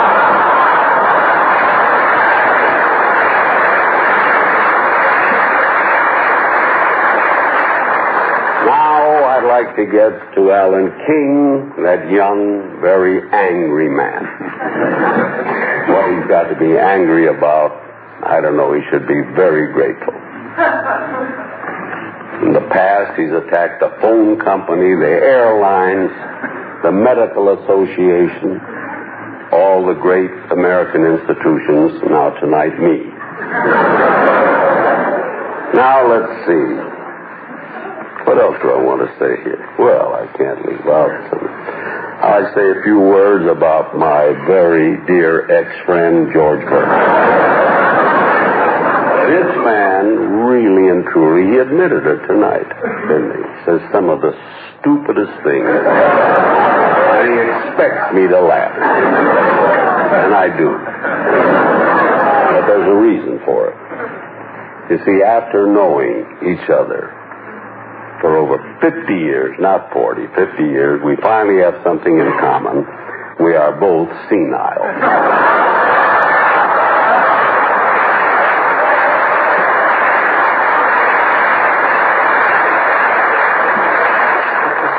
And now, I would like to thank everyone who made this evening possible. Remember what I said earlier, that I'm a very lucky man. I want to thank everyone for being here tonight. And as I realize tonight, as I stand up here and I look around at this lavish affair, the beautiful women in their gowns, the men in their tuxedos, the big orchestra, when I think of all the preparation that was necessary to make this evening what it is, one thought keeps running me through my mind. Why couldn't they have given me the money? Thank you, everybody.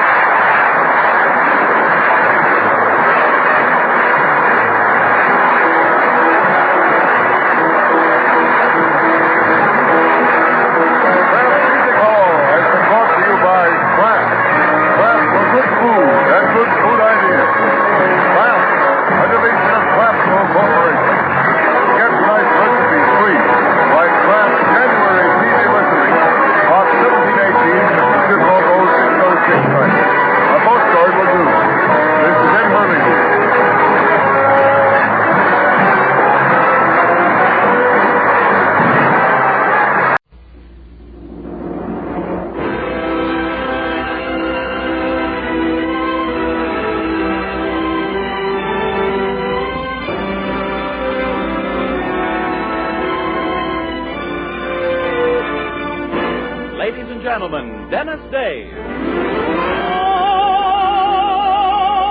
that make life seem worthwhile dwells in your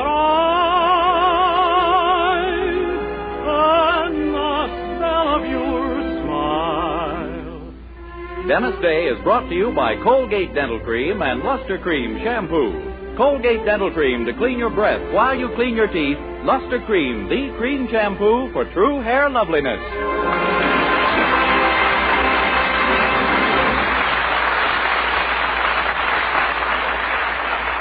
The Dennis Day Show with Barbara Eiler, B. Benadera, Dink Trout, John Brown, Charles Dant in the orchestra, and yours truly, Vern Smith, is written by Frank Galen and stars our popular young singer in A Day in the Life of Dennis Day.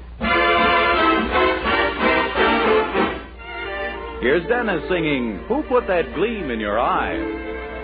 Who put that dream in your eyes? And who put that song in your sighs? Who makes you thrill through and through? Who is that lucky guy I wish I knew? Please tell me who put that spring in your wall, and who put that lilt in your talk. Your kiss could put me wise and make me realize that I put that dream in your eyes.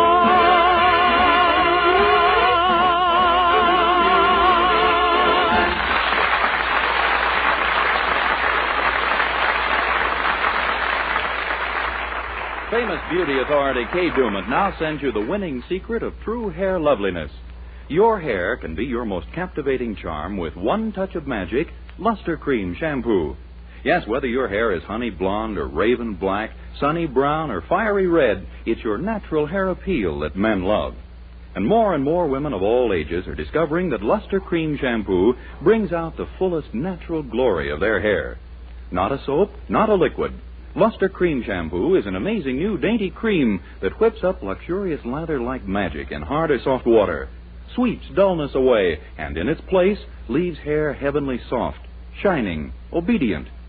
Out of her wealth of cosmetic lore, Kay Dumas blended lanolin with special secret ingredients to achieve this almost magic new cream that offers your hair a stunning new sheen and finish.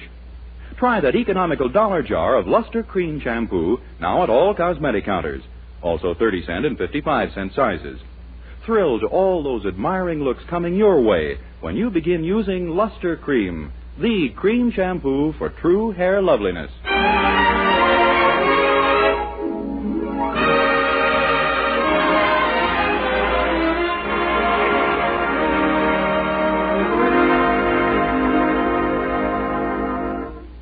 Well, as you know, our young hero, Dennis Day, has been working at the Willoughby store in Weaverville for the past year and a half. Of course, his job isn't a very good one. The hours are long, the work is hard, and about the only thing you can say for it is that Mr. Willoughby doesn't pay him what he's worth, which is a break for Dennis.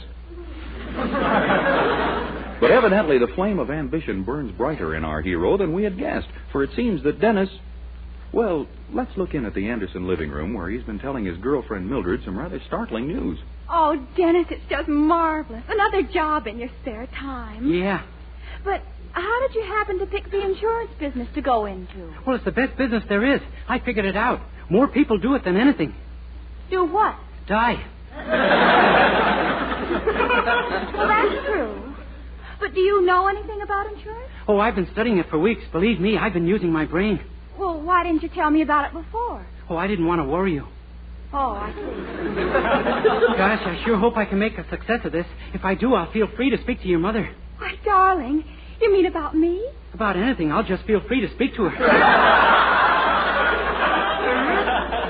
Oh. Well, you'll make a success of it, Dennis. I know you will. Sure, why not? I'm getting to know people here now, and they're getting to know me, too, and...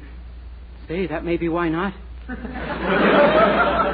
Dennis, you're not losing your self-confidence again, are you? When you're me, it's no trick at all.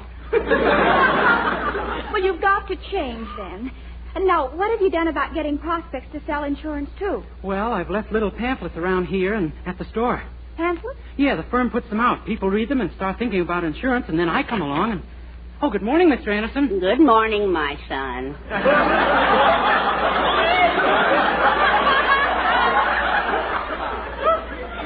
Mildred, my dear. Good morning, Daddy. You sleep well? No, I didn't close my eyes all night. Look at these folders someone left on my dresser last night. Oh, those? Yes. Just listen to these titles. You may be a heavy burden to 6 men in dark suits, but why be one to your family? Well, you see, Mr. Anderson... And this one. When you're ready to go, will the going be good? Makes you stop and think, doesn't it? Yes, but hardly the kind of thoughts I like to dwell on. Well, I'm afraid I'm responsible for those folders, Mr. Anderson. You see, I've gone into the insurance business in my spare time. Oh, so that's it. Well, lots of luck, my boy.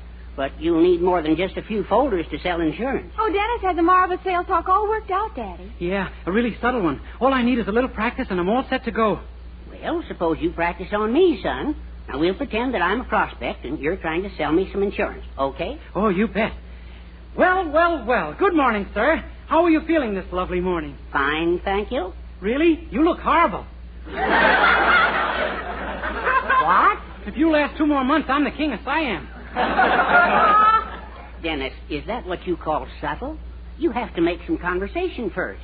Pass the time of day with the man. Oh, I see. Now, let's try it again. How do you do, young man? How do you do, sir?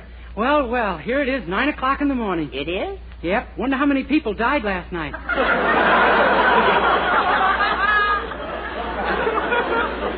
Oh, no, Dennis. No? Certainly not. You can't talk about things like that. Well, I got to introduce the subject, don't I? I got to let him know that if he passes away tonight, his widow should be happy as a lark tomorrow.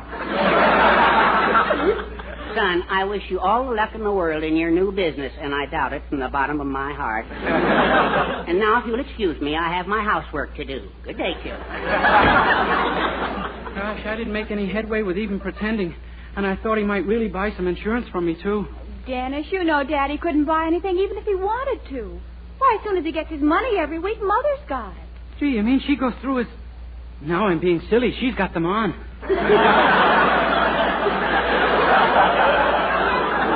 Of course. If you want to sell any insurance in this family, my mother's your only prospect. Well, there goes this family. Well, not necessarily. Suppose you flattered her a little. She's very susceptible to it, you know. I should flatter her? Sure. Spread it on thick about her beauty and charm. It's worth a try, isn't it? Well, gee, Dennis, your only chance is to soften her up. Gee, do you think softening up will be enough? In my case, she'd have to be absolutely tenderized. I'm sure you'll think of it. Good morning. Oh, good morning, Mother. Dennis. Mrs. Anderson, don't move. Just stand there and let me drink you in. What did you say? What glorious radiance. You're a vision of loveliness from the top of your dainty brown head to the bottom of your big, strong white feet. Dennis, you great, big, gorgeous hunk of dreamboat, you...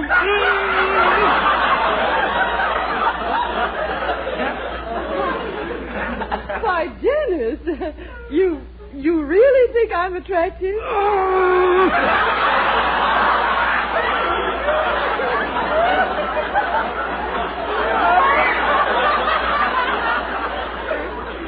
Oh, Dennis, you darling. Still, I've often thought I should be painted and perhaps photographed. Do you agree? Oh, yes, ma'am. You'd photograph fine if you were painted.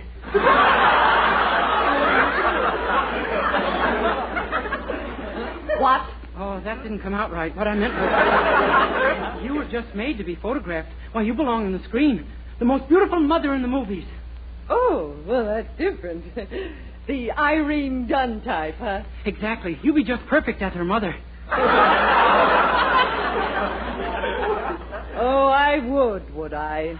Mother, Dennis didn't mean that the way it sounded. I say he did. And I'll thank him to drop dead at his earliest convenience. Oh, Dennis. Yeah, I know. Gene, I was going great till I got going. Well, that leaves you only one prospect, Mr. Willoughby. You'll just have to go down to the store and get him in a good mood. Now, let's see. What makes him happiest? For me not to go down to the store? Well, you are going down, and I'm going to help you. Yeah? Look, I went to school with a boy named Austin Peterson. We used to call him Stinky, and he's now selling insurance. So? Well, suppose he called on you at the store, and you pretended to buy insurance from him in front of Mr. Willoughby. Just pretended? Well, naturally. But Mr. Willoughby would be so impressed by an underpaid person like you buying it that he'd be ripe for some himself. Say, for once I think one of your ideas is going to work. Of course. But before Austin gets there, you've got to butter up Mr. Willoughby the same way you did Mother. Uh-huh. Only for heaven's sakes, this time don't go as far. Oh, okay. I'll forget that stuff about him making a beautiful screen mother.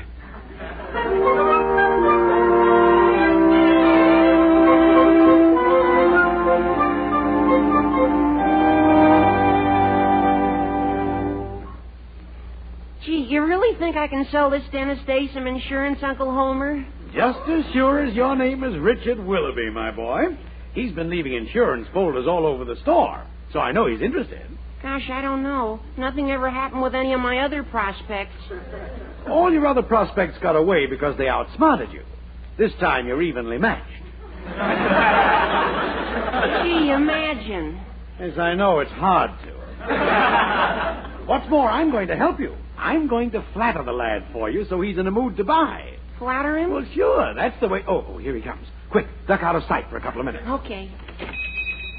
Dennis, my dear, dear son, good morning. Mr. Willoughby, don't move. Just stand there and let me drink you in. Say, Dennis, you're the grandest, loveliest boy I've ever known. And you're the finest, sweetest man, Mr. Willoughby. I don't know anyone I'd rather mop a floor for. Dennis, I don't know anyone I'd rather have mop it. You've given me a magnificent floor to work on, Mr. Willoughby. Knees like yours deserve the best, Dennis. You're good, Mr. Willoughby. You're fine. You're considerate. You're loyal. You're sweet. You're sincere. You're pure. You're wholesome. Oh, I'm sorry. I forgot to wait for my turn. That's quite all right. I'd forgive you anything, Dennis. And I love you, Mr. Willoughby. Pardon me. Mr. Day? Yes? How do you do? I happen to be an insurance man, and I... Oh, the fellow... how are you, Stinky? Beg pardon? I said, how are you, Stinky? Well, I guess the customer's always right. Fine, thanks. Good. What can I do for you, old man? Oh, stick around, Mr. Willoughby. Well, I was wondering if you'd be interested in a life insurance policy. Sure, I'll take it. It's a wonder... Huh? Sign me up for $1,000. You talked me into it. What did I say? I'd like to remember it. It wasn't so much what you said, it was the way I listened. Oh, thank you very much, sir. And goodbye. Oh, just a minute. I understand your firm also carries accident insurance. Yes, sir. Well, suppose I got laid up because of an accident and lost 2 weeks' pay. Gee, that's right. And what about the doctor's bills I'd be running up? Yeah. And who's going to pay my room rent while I'm in bed? Yeah. Accident insurance is great. I think I ought to take some. Really? I'd be a fool not to if what you say is true. Gee. Gee, you're a real high-pressure customer. Now, Stinky, are there any types of insurance you've forgotten? Oh, I imagine there must be some I haven't mentioned. Put me down for $100 worth of each. If I'd known it was going to be like this, I'd have sold tickets. Gosh, I certainly do thank you, Mr. Day. Would you mind signing right here? Oh, not at all, Sonny. There you are. Gee, you sure were right about Mr. Day, Uncle Homer. His premiums will come to at least $100. Oh, sure. I'm a great believer in Uncle Homer? Why, yes. Richard here is my nephew. You mean he isn't Stinky? Well, that, of course, is open to debate. But I mean, Mildred Anderson didn't send him down here? Mildred Anderson? Who's Mildred Anderson? Oh, she's the girl who perfected the revolting development.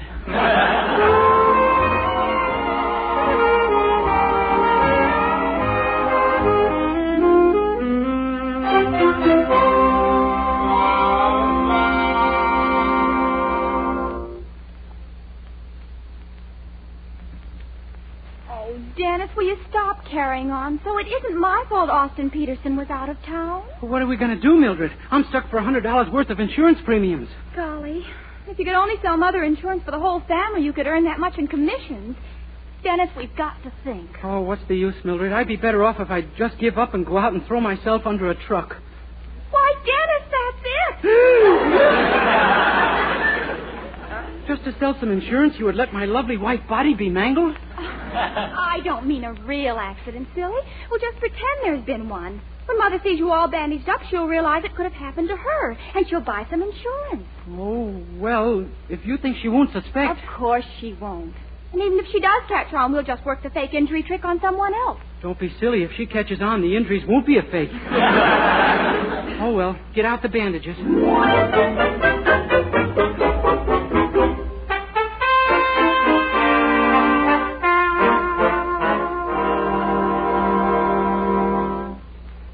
That does it. You look perfect, Dennis. Don't you think we've overdone it a little? Shouldn't there be a little hole I could talk out of?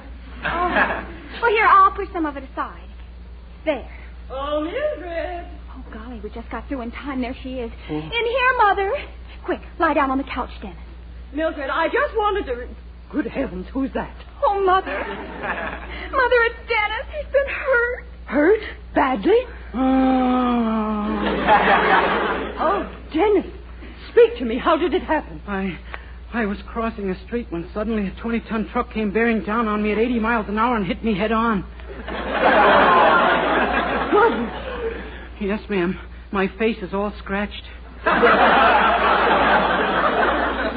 Your face is scratched. Oh, it's much worse than that, Mother. He's delirious. He doesn't know what he's saying. Oh, my. Is the pain dreadful, Dennis? Terrible.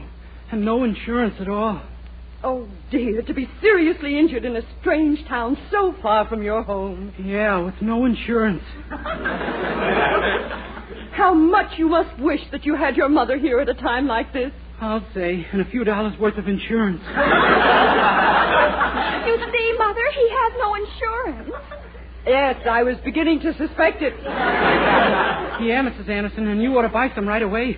A thing like this could happen to someone you care about. Well, Mildred, do you realize that when that boy is delirious, he makes sense?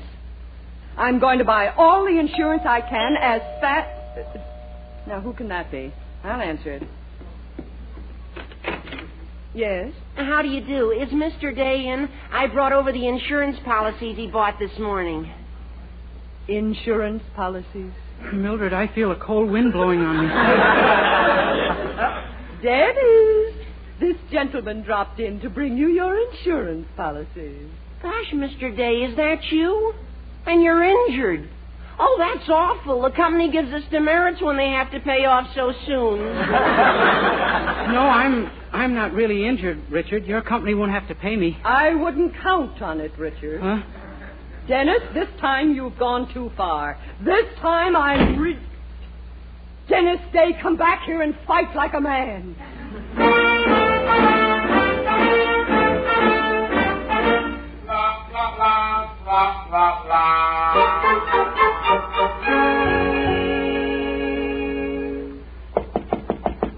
Dennis, it's safe. You can come out now. She's left the house. Well, goodbye, Mildred. It was nice knowing you. Dennis, wait. All we've got to do is think this thing out. That's what I'm going to do, Mildred. Sit down in China somewhere and think it out. Goodbye. Listen, Dennis, I've got another idea. Mildred, I'm not a strong boy. Let's quit while I'm alive, huh? But all you have to do is go down to the office of the insurance company you bought the policies from. And just tell them I don't want the policies? No, tell them you want a dozen more. Girl, I knew it would happen. You've blown your whistle. Wait. When you ask for more insurance, they'll wonder why. They won't be alone.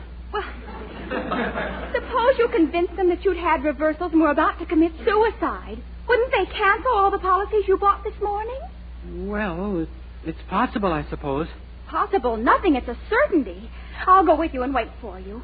Surely you can make them believe you're desperate enough for suicide, can't you? Why not? All I got to do is be myself.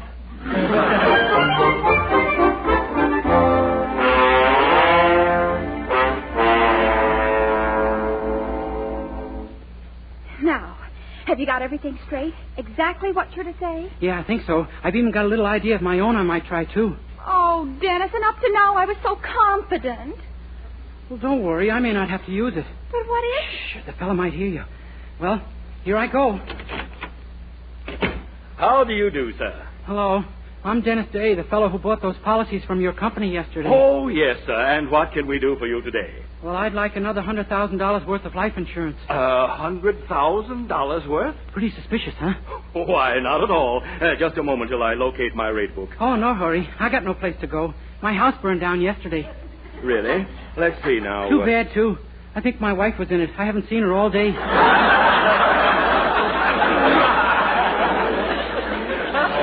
This is the annuity book. Yeah, that's the way it's been going lately. Yesterday, little Eloise got to playing with my razor. Darned if she didn't cut her dear little face. Oh? Clear off. Little things, but they add up. Make a fella pretty unhappy. I know that book is here someplace. Oh, take your time. I'll be alive for minutes yet. Ah, here we are. Now, let's see. Your age is 22, I believe. Yeah, the oldest anyone in my family ever lived to be. How's that? My grandfather killed himself when he was 17. I knew him only slightly, of course. What? Yeah. Uncle George went young, too. Hung himself from the ceiling one evening with his head in the gas oven.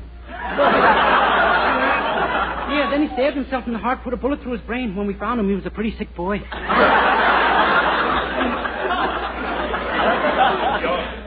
Your whole family were suicides? Starting to wake up, huh? But surely you're not that sort of a person. Oh, no? Well, see this? A gun. Mr. Day, put that down. I'm going to blow out my brains right after you give me that $100,000 policy. After? Mr. Day, that isn't ethical. But I can't leave my little ones with just these small policies I bought yesterday. Here, give me those policies. Hey! There. My goodness, if you're not going to live, we don't want you holding our policies. The Home Office hates that. Well, thanks, old man. So long. Dennis, Dennis, that gun! What are you doing with it? Oh, that was a little idea I had, Mildred. The convincer. I put it to my head and started to press the trigger. Then he believed me. But, Dennis, Oh, don't worry. It's only your father's old trophy pistol. But he didn't know it wasn't loaded and couldn't fire even if it was. See? Even if I pulled the trigger all day like this, it wouldn't. Dennis! Ooh, what I nearly blew out.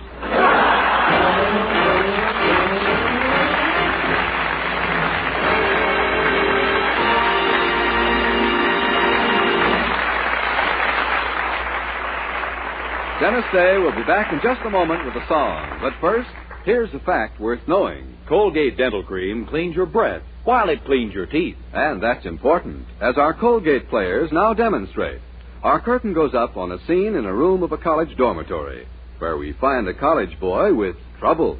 Gosh, this is some letter I got from Gracie today. All she says is no, no, no. Well, maybe the gal means no, Shorty. Well, then how come all the love stuff she used to write? Decode that for me, hotshot. Okay.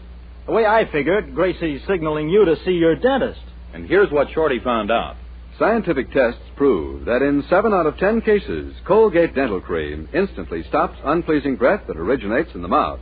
And Colgate's safe polishing agent brings out the natural sparkle of your teeth, cleans them thoroughly and safely. Yes, Colgate Dental Cream cleans your breath while it cleans your teeth. And Colgate Dental Cream is famous for its wonderful wake-up flavor, too. Nationwide tests of leading toothpastes prove that Colgate's is preferred for flavor over other brands tested. So to clean your teeth thoroughly and safely, for a wake-up flavor everyone enjoys, use Colgate Dental Cream. Remember, Colgate Dental Cream cleans your breath while it cleans your teeth. With Charles Dant and the orchestra, here's Dennis singing Cole Porter's Begin the Begin. When they begin the begin, it brings back the sound of music so tender. It brings back a night of tropical splendor.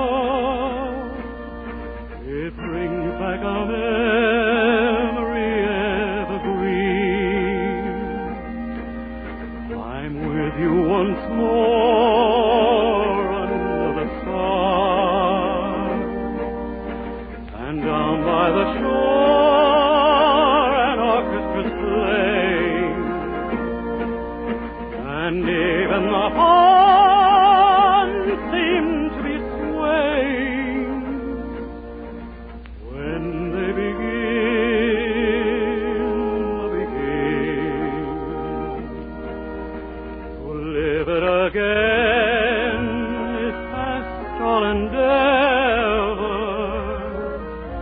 except when that tune clutches my heart, and there we are, swearing to love forever, and promising never, never to part. What moments divine, what rapture serene, till clouds came along to disperse the joys we had tasted. And now when I hear people curse the chance that was wasted, I know but too well what they mean. So don't let them begin the begin. Let the love that was once a fire remain an ember.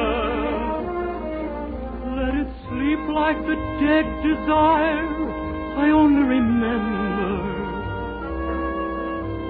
When they begin the begin. Oh, yes, let them begin the begin. Make them play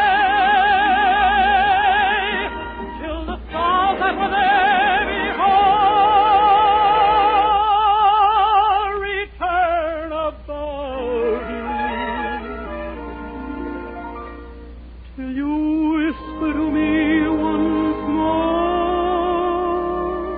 darling, I love you. And we suddenly know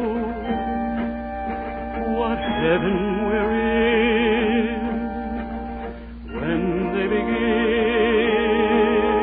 the beginning. When they begin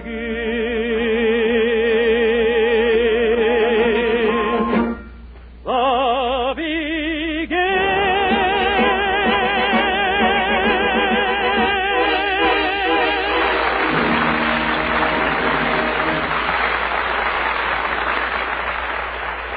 Friends, this winter the people of Europe face widespread starvation.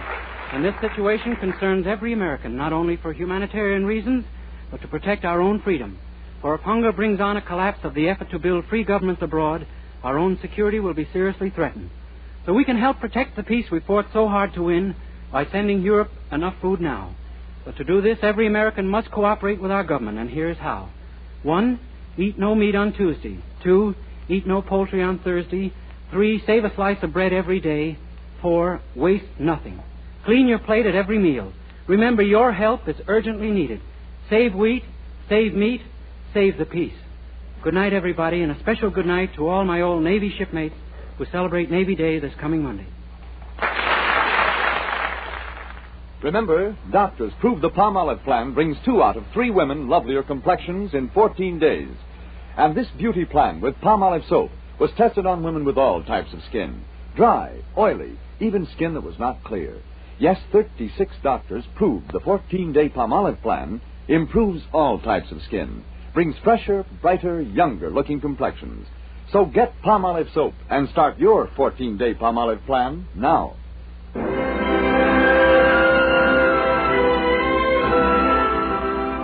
This is Vern Smith reminding you that an interesting story of Dennis Day is appearing in the current issue of Movie Star Parade, now on sale.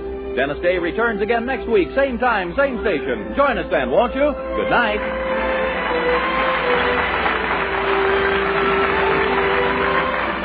This is NBC, the national broadcasting company.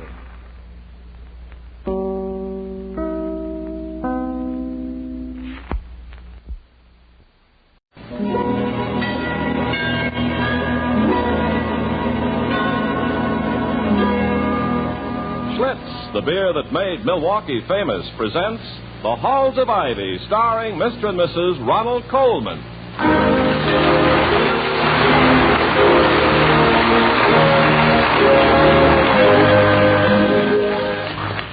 Good evening, this is Ronald Colman. And Benita Colman. Ladies and gentlemen, this is the 100th performance of The Halls of Ivy. And this broadcast is dedicated to a college which was founded in 1852 and is observing its 100th anniversary. We salute Tufts College, Medford, Massachusetts, and its president, Leonard Carmichael. The taste of Schlitz, the taste so many people prefer, has made Schlitz beer first in sales in the USA. If you like good beer, do as millions of people are doing all over the nation. Ask for Schlitz, the most popular beer in history. And now, the Halls of Ivy. The halls of ivy that surround us here today. Welcome again to Ivy College, that is, in the town of Ivy, USA. Sadly enough, there are people who make a dubious living from trumped-up lawsuits, professional litigants. There are also professional witnesses who, for $15 or so, will swear to the sun rising in the west, professional bondsmen and other full-time legal fringe practitioners. But professional defendants are rare, and among them are college presidents. They must be constantly defending their policies, their plans, and their day-to-day actions. As President William Todhunter Hall of Ivy College tells his lovely wife, Victoria, And so tomorrow, I must go before the Board of Governors and make the best defense I can against the charge of extravagance. It seems that I ordered Emerson Hall painted for the 3rd time in 20 years. Furthermore, excuse me, darling. Dr. Hall speaking. Oh, yes, Miss Haywood. He is? Well, certainly I'll be happy to. What seems to be the difficulty? I see. Well, I'll do anything I can, of course. Yes, Miss Haywood. Goodbye. That was Miss Haywood, Vicky. She's a prime mover in the Ivy Players. Yes, I know. As someone said about someone else, she thinks she's Jed Harris all rolled into one. She's a fine little stage manager when there's nobody on the stage. What did she want? Well, it seems that Sidney Mullins is on his way over here on some desperate mission. Oh, that usually means they need some money for something. Do you know Sidney? No, I'm afraid that pleasure has been denied me so far. I take it he is the promoter, big exploitation expert, and general manager of the Ivy Players. Yes, and a good one. His family were all vaudeville people, comedy acrobats. The 4 Flying Mullins. 4 Flying Mullins? Mm-hmm. He had 2 sets of parents? No. In show business, darling, lots of families are made up of complete strangers. Oh. 3 girls get together from Peoria, Yonkers, and Death Valley, and if they can harmonize well enough, boom, they're the McAndrew sisters. Fascinating profession. Producing fascinating people. And if you think there is anything personal in that observation, my love, you are quite right. Tell me more about Sidney. Well, he talks like Variety magazine. He says he was born in a trunk backstage, and his first words were not Mama and Papa. They were, get a load of that audience. They think they're sitting up with a sick friend. Precocious child, I don't suppose. I'll let him in. Louise is at the market being skeptical about the meat and making nasty remarks about the oranges. Well, the market people have the retort perfect on the first of the month. Come in, Sidney. We were expecting you. Hi, Mrs. Hall. Hello, Dr. Hall. Hello, Sidney. It is Sidney Mullins, isn't it? Yes, sir. Late of the 4 Flying Mullins. Artists of equilibrium, feats of strength and agility, clean entertainment for the entire family. Drum roll, chord in G, and take a look at the balcony. Think of being up there without food or water. Well, from what I have gathered in several years of being married to an actress, Mr. Mullins... Sid, sir.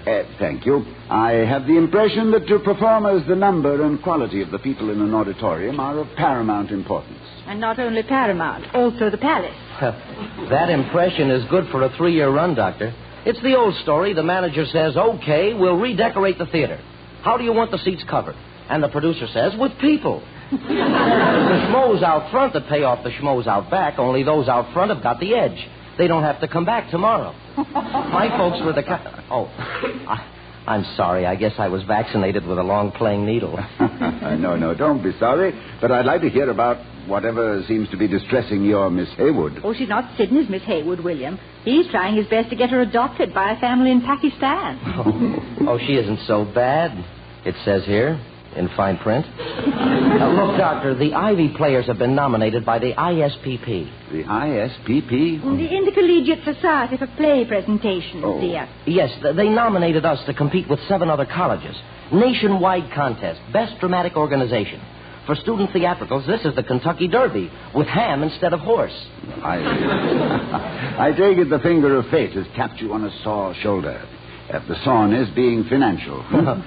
Sir, I can see why you're president of this culture camp. You're a quick study. Well, it's experience, Sidney. Most problems he encounters can be divided into 2 groups. One concerning money, and the other concerning not enough of it. Money is an absentee landlord. Its tyranny is most evident when it is not present. But as Duke Gerald of Tuscany so well said, the precious metals are neither gold nor silver. They are the warm bronze of health and the cold steel of courage. Oh, that's very good. Thank you. Just how desperate are your straits, Sidney? Well, if somebody gave us $14, we'd have $9 because we owe $5. Here's how it is, sir. We'd like to get into this competition because we think we could win against those other jokers in a dark theater on a rainy day during Holy Week with a pit band of 6 ocarinas playing the Dead March from Saul. But here's the gimmick. Travel and production expenses are to be paid by the competing colleges. And, well, we're so broke, if I shoot myself tonight, they can put a penny on only one of my eyes. Oh, the Ivy Players just use up the treasury buying new scenery and costumes, William. All the money they made on their spring tour. I see. Well, Inasmuch as the president of a college usually holds his job by an instinct for raising funds from obscure sources by devious devices for peculiar contingencies, I shall see what I can do to alleviate your distress, Sidney. Dr. Hall, I know this isn't like asking you to pull a rabbit out of a hat. It's more like pulling a bass drum out of a flute. If you can do anything to get the show on the road, we'll put up a life-size statue made of ground-up ticket stubs mixed with tears. A statue of me? Well, then... No, sir. No, sir. With you, life-size is too big for us to handle. We'll put up a memorial to the wisest wise guy who ever lived. The one who first said, go hire a hall.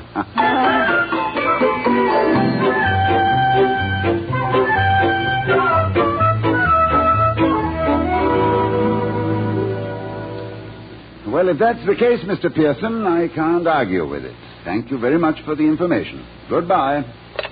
Mr. Pearson, our financial officer? Yes, Vicky, and if you think Mr. Clarence Wellman is frugal in the name of Ivy, you must meet our Mr. Pearson sometime. They say he is, fiscally, so devout he makes an annual pilgrimage to the Denver Mint. Oh, well, being a financial officer is hardly the job for a spendthrift. Oh, I agree with you. However, with that telephone call, I have exhausted the last possibilities of borrowing money for the Ivy players. Yes, we must apparently raise it ourselves in some way. It's a peculiar situation, isn't it? The best way to raise funds is put on a show. But the best people to put on the show are the ones who need the money. Maybe they shouldn't have spent it all on scenery and costumes. All dressed up and no place to go. Well, today's necessity is tomorrow's folly. And if we all had the faculty of planning for the... Toddy! That's it! What is it, my love? You just said it. Follies. Faculty, the faculty Follies. Well, you put on a show. It's sensational. You mean that we, should I mean the faculty? Yeah, but it's inspiration, not Professor Dillard, not magic. I'll sing, and Toddy, you can do your piano log, you know, the one about the Hawaiian dancer and the impresario. Oh, no, I couldn't. Oh, really, it's unthinkable. I wouldn't dream of it. I couldn't even... Well, all right. It entertains me, anyway. This is a marvelous idea. Now, let's start calling people. Oh, I knew I'd get you into the theater sometime. It's really a promotion for me, isn't it? Promotion from what to what? From president to acting president.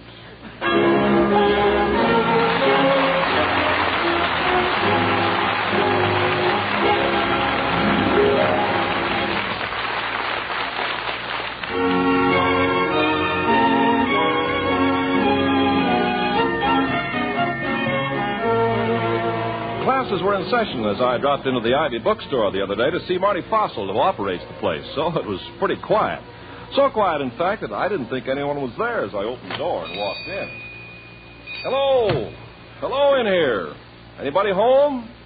I say, anybody home? Shh. Nobody here but just us folks, Carpenter.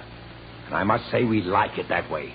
Now, if you don't mind, I'm very busy. Gosh, Marty, I didn't think you were here. From the tone of your voice, I gather you wish I weren't. Oh, you gathered that, did you? Yes. Well, at least I'm sending at the right frequency. But I'm not receiving today. My antenna's down. Marty, it sounds to me like you've been sitting in here reading the books you sell instead of concentrating on selling them. Well, is that different? You don't confine yourself merely to selling Schlitz beer to other people. You drink a bottle, too, now and then, don't you? Why, certainly. Anything I tell people about Schlitz beer, I mean. When I say that Schlitz tastes so good to so many people it's America's best-liked beer, I'm giving my personal testimony about Schlitz. When I say... Okay, you've made your point, Ken. And that part about your personal testimony intrigues me. Why don't you write a book? Me? Write a book? Well, what about, for goodness sake? Well, you might title it An Omnibus of Celebrated Schlitz Beer Commercials, compiled by Dr. Kenneth Carpenter. How's that? Gosh, you think I could, Marty? I sure would like to get the word about Schlitz around to as many people as possible, about its light, bright taste, sparkling quality, bottle after bottle. It's magnificent. Here. Let's save that for the paying customers. We could probably get about $6 a volume, prices being what they are. Oh, I couldn't let you sell my book, Marty. I want people to learn about Schlitz from me free of charge, such as the fact that sales figures prove that... You win, Ken. But as long as we're giving things away, let me contribute this. I like Schlitz myself. It's the best brew I ever browsed through. And I've lived through a lot of editions of the beer that made Milwaukee famous. Fine, Marty. What do you say we step out and sample my favorite bestseller right now? Don't mind if I do. Lead the way, Ken.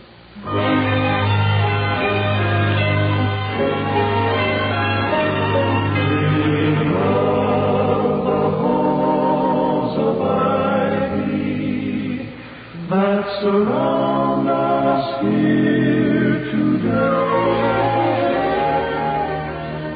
As we return to the halls of Ivy, we find Dr. and Mrs. Hall eagerly discussing plans for the newly conceived Faculty Follies, an upper echelon production designed to raise money for the student dramatic club, the Ivy Players.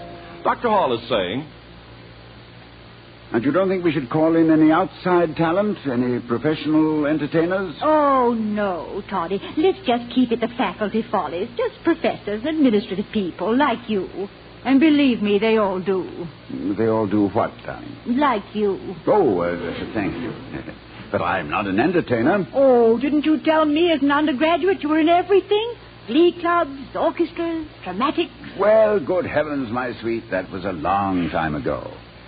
I mean, and even then I wasn't very much of a... That is, I wasn't too bad. In fact, I've had some very good reviews. Some fine reviews, really. One critic said, young William T. Hall, who portrays the character of Carter Gaylord, a riverboat gambler, does so with such a determination to underplay that he is practically cataleptic. Cataleptic? Yes, I treasured that clipping for weeks until I looked up the word cataleptic and found that it meant a condition of peculiar muscular rigidity. Oh, it could have been worse. He might have said catastrophic. Yes. Anyway, he went on to say that I bore a startling resemblance to the late Ronald Colman. What do you mean late? He's still around? He is? Oh, well, getting back to me, I'm sure I don't know what I could contribute. Vicky. You thought of something. Did I ever give you, in a moment of exuberance, of course, my rendition of Three Blind Mice as Kipling would have written it? No, sounds wonderful. Now do it. Go on, do it. Do it now, please. Oh, please, darling, do I have to brush up a bit.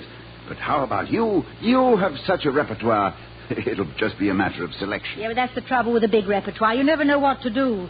Now, let me see. Well, there's a song I did once called A Day with a Night of the Garter. I don't think it would be quite... Well, then there was a ballad entitled Send Out for a Handful of Sawdust. They've broken my dolly's heart. It sounds just a trifle... You're absolutely right, it was. I know, Vicky. Vicky, the one about Alice. Remember? My favorite. Alice, I don't...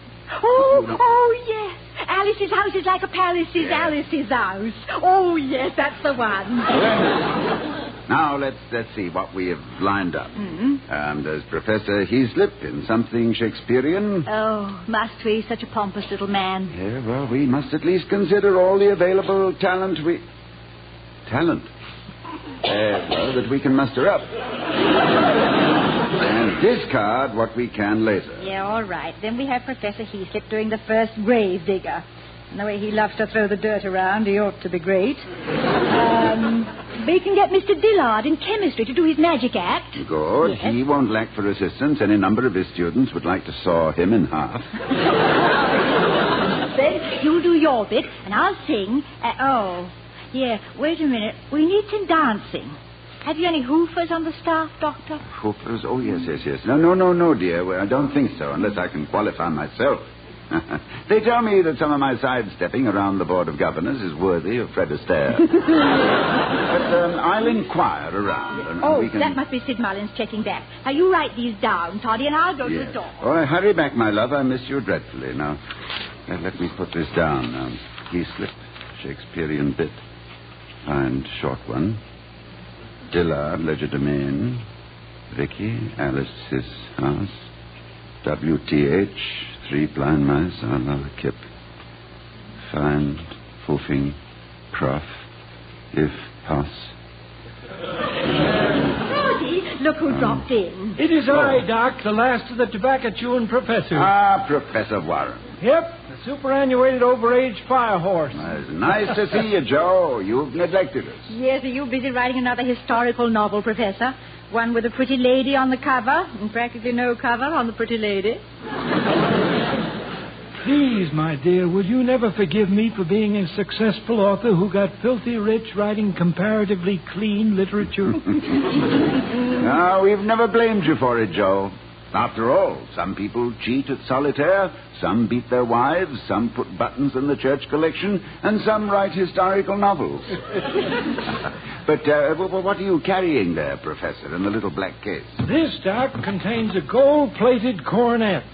Here. A coronet? Then you've heard about it. Oh, What? this is wonderful. Professor, consider yourself engaged for the run of the play. what To are think you of you rushing over here in this hour of extremity. Now, just a minute. Hold the phone. What's this all about? Well, you haven't heard about the faculty follies? Well, I've heard about a lot of them, but I'm no gossip.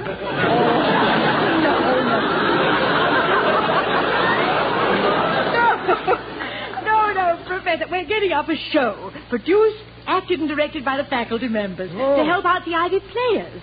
And now you come in with your cornet. And I'll go out with it, too, lady. I haven't played this cornet since the Coolidge administration. My motto was, keep cool with Coolidge, get hot with Joe Warren. Yes, but how did you happen to... Now, don't go thinking this is a Charlie horse in the long arm of coincidence, Doc. Burgess, my housekeeper, was spring cleaning and said she was tired of dusting this old cornet, and why didn't I give it to the Ivy Band where it'd be useful? So, on the way to the music department, I stop in here to say hello, and I get falsely accused of trying to crash your burlesque show. Oh, Professor, we need you. Really, a cornet solo would be wonderful. Victoria, a cornet solo, the way I play it, hasn't been wonderful since the curse of an aching heart led the hit parade. I also did Glowworm in the Washington Post March. End of repertoire. Well, Professor, you're being modest. I'm sure that with a little practice you could... Things are moving, gentlemen. Excuse me. Well, we've really missed you, Professor. How long since you returned from your lecture tour? Oh, just been back a few days, Doc, and none too soon. I'm just ham enough to enjoy lecturing, but I get tired of suitcases. To me, there's no gladness about a Gladstone bag. Excuse me, Professor Warren. Do you know Sidney Mullins, manager of the Ivy players? I don't think so. Hello, Sidney. Hello, Professor Warren. You signing up for the faculty follies? A little legomania, songs and patter with a grass mat and a bamboo cane? I no more see Professor Warren with a bamboo cane during a soft show than I can see myself as a baggy pants comedian with a nose that lights up. Oh, no, sir. You haven't got the right family history for a comic, sir. Comedians have got to have baggy backgrounds and a resentment that lights up. What do you mean by that, Sidney? Well, with comedy, you're fighting something, and privileged kids don't have to fight. Look, I'm no psychologist, sir, but I was brought up with fright wigs and the Flugel Street bit, and I know comics. With a few exceptions, a comedian was the kid with no dough and a homemade sled who got laughed off the hill by the other kids. So he grew up with the idea of making people laugh with him before they could laugh at him. It's very simple. He just beats them to the punch with a punchline. End of lecture. There will be a special performance in 5 minutes for men only in the rear tent. 6 Oriental dancing girls will see how... Hey! Hey! Well, what's the matter? Look, the bugle. But that's Professor Warren's cornet, Sidney. Well, this is great. A little bugle called Raggin' One with a blue spot between the hamlet and the other... Look, how's your lip, Professor? Well, it's kind of you to inquire, my boy, and I doubt if I have one anymore. Never did have much of one. 2 hours practice, and I'd have lips like a bee-stung Ubangi. Well, I had to have a special mouthpiece made. Look. Without that mouthpiece, I couldn't play as good as I did, which was pretty bad. Well, you people want to get on with your plans, so I'll just... No, please, Professor, you can't walk out on us. Come on, Joe. Audition. We'll be kind. Just play anything, Professor. Well, all right. I'll try one called The Untutored Tutor, because I can talk between choruses and rest my lips. Good. You want a downbeat, sir, or you want to stamp it off yourself? I'll just sneak up on it. Just give me a little vamp on the piano. Crazy. Ready? When I was a boy in Indiana, my folks wanted me to learn piano. But I'd run and hide till the sun had set, 'cause all I wanted was a brass cornet. I saved up my money and I sold my hog, and I ordered a horn from the catalog. It was a joyous occasion when it came one day, with 6 easy lessons on how to play.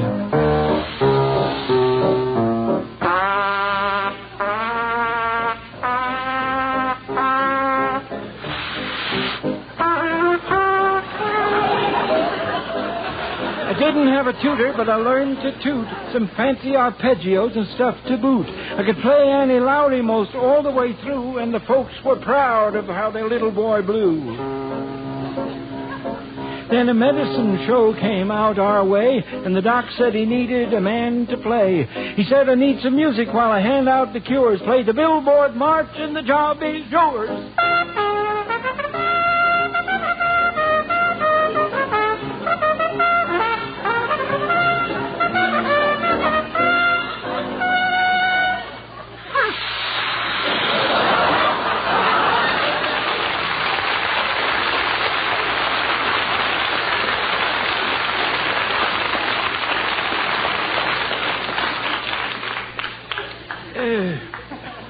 Some stuck.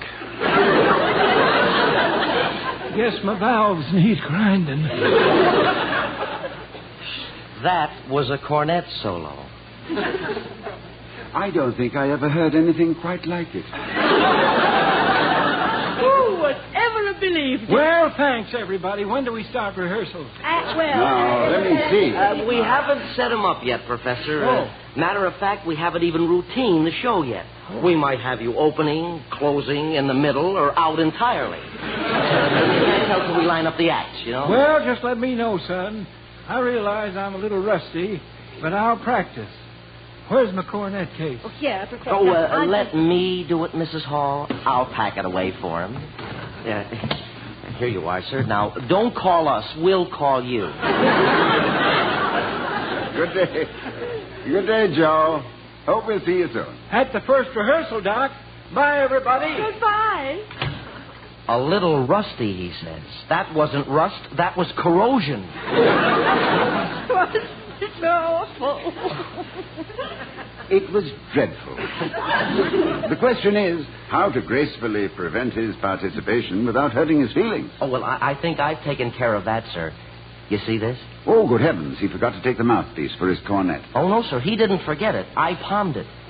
He'll think it's mislaid, and after the Follies, you can say you found it under the piano. Well, Sidney, that was fast thinking. Fast thinking. It was a kind act. And in this production, we'll need all the kind acts we can find. Excuse me, folks. I forgot something. Here's the cornet to go with that mouthpiece.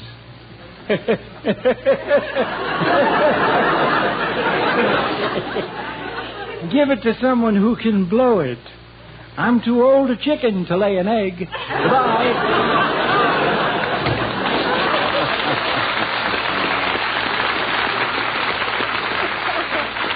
Oh, Jerry, bless his heart, isn't he a cupcake?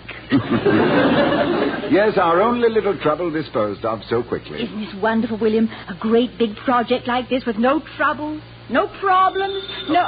I hope nobody whistled in the dressing room. Dr. Hall speaking. Who? Oh, yes, Mr. Wellman. Uh-oh. I don't agree. But we're going on with it nevertheless, Mr. Wellman. Goodbye. Don't tell me, Toddy. I know. He says the show is undignified, degrading, subversive, ridiculous. And he says he has a way to positively prevent us going on with it. Well, what's the way? Well, he didn't specify, but he seemed quite confident. Well, let him try. To quote Ulysses, "Come, my friends, put off, and sitting well in order, smite the sounding furrows." It may be that the gulfs will wash us down. It may be we shall touch the happy isles.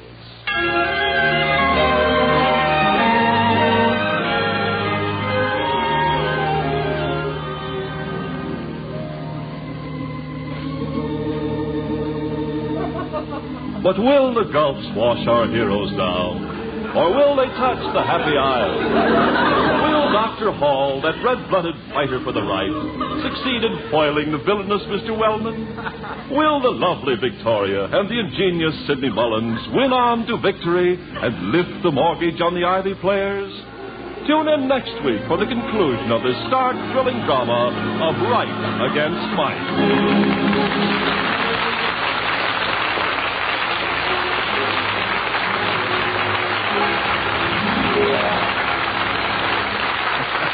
The Halls of Ivy, starring Mr. and Mrs. Ronald Coleman, has been presented by Schlitz, the beer that made Milwaukee famous. The taste of Schlitz, the taste so many people prefer, has made Schlitz beer first in sales in the USA. Why don't you, too, enjoy the most popular beer in history? Next time, every time, ask for Schlitz beer. Now, here again are Mr. and Mrs. Ronald Coleman. Good night, everybody. Good night from all of us. And from our sponsor, the Joseph Schlitz Brewing Company of Milwaukee, Wisconsin, and its thousands of friendly dealers throughout the nation. Bye. Good night.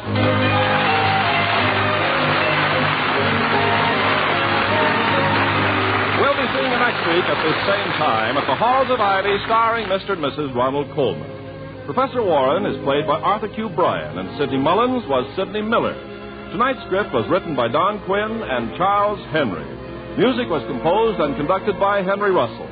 The Halls of Ivy was created by Don Quinn, directed by Milton Merlin, and presented by the Joseph Schlitz Brewing Company of Milwaukee, Wisconsin, who invite you to enjoy on television the Schlitz Playhouse of Stars with Helen Hayes, Margaret Sullivan, Lillian Gish, and more of the brightest names of Hollywood and Broadway. See your newspaper for time and channel. Ken Carpenter speaking.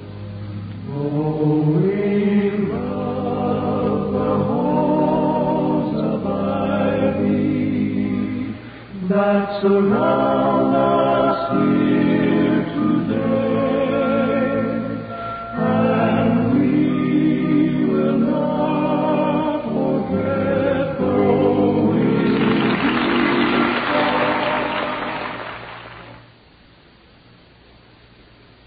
of the NBC Radio Network for the very finest in radio listening. At this spot on your dial, you can be sure of...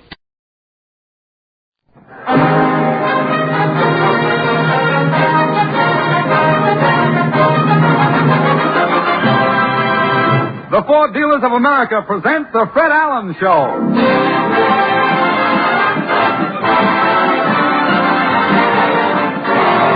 The Fred Allen Show with Fred's guest, a friend of Nature Boys named Jack Benny. Fulton Hoffa, Minerva Pius, Peter Donald, Parker Fenley, the DeMarco sisters, and Al Goodman and his orchestra. And this is Kenny Delmar speaking for your friendly Ford dealer. If you haven't yet seen the car of the year, the one and only new car in its field, by all means, ask your Ford dealer to show you the 49 Ford tomorrow.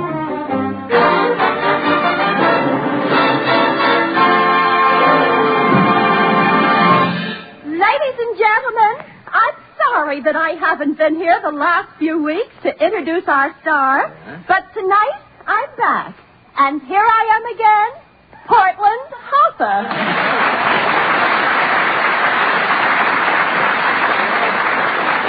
Thank you, and good evening, ladies and gentlemen. Portland, where have you been the last 6 weeks? Well, I had to stay home with Mama. Oh, really? Why? Mama lost a fortune. How? Every Sunday, Mama sat home and they didn't call her. Who didn't call her? Stop the music. Oh, how, you can do better. You're just feeling them out. How come you're out tonight? Well, Mama got a sitter. Oh, a babysitter? No, they have sitters for Stop the Music. No kidding. Mm-hmm. If you want to go out, the sitter answers the phone and sits with the $18,000 until you get home. They're the Lever brothers again. Thank you, boy.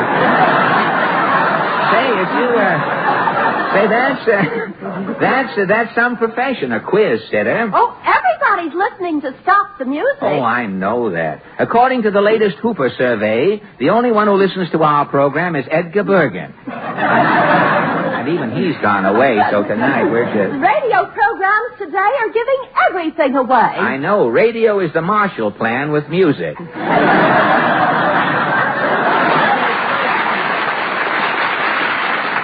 The slogan of the quiz program is, if you can't entertain people, give them something. Just don't waste their time. Have them hanging around if nothing happens. You should change the name of this program to Stop the Comedy and give away new Fords. I should change it to Start the Comedy. See, that's not a bad idea. Well, Portland, this is our last program for the summer. Is this the last time you'll mention Jack Eigen? Yes, it looks that way. If there's anything... There's Mr. Eigen. Thank you, Mr. Eigen. In case we call on him for a personal appearance later, you know. If there's anything you'd like to say, since this is our last program, you know, before we finish. Well, I have some things that you cut out during the winter. Oh, really? What things? I had a song. What was the title of the song? When they find out about phenobarbital in Tennessee, it'll be sleepy time down south. I can't imagine why I cut that out. And I had some jokes. Really? What jokes? One was about the man who ate nothing but radishes for 20 years. Ate radishes for 20 years? In his old age, he went down to Long Island and lived on the Sounds.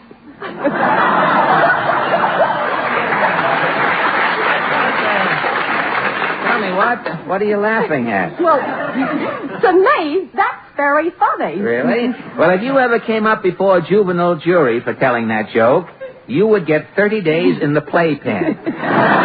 Say, it's getting late, Portland. I think I'd better start for Allen's Alley. What is your question tonight? Well, this is our last program. I'm just going down to the alley and say goodbye to our friends and to ask them where they plan to spend their vacations this summer.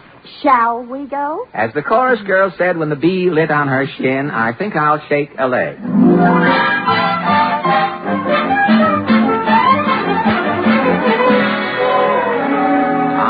What a night in Allen's Alley, Portland. The front of Senator Claghorn's fence is gone. He must have given somebody the gate.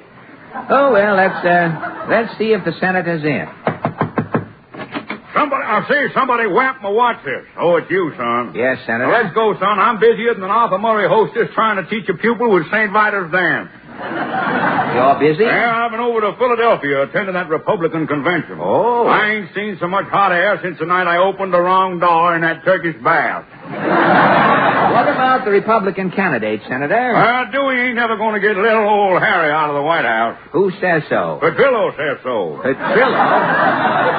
Nobody can take no piano player off of no job unless Petrillo says so.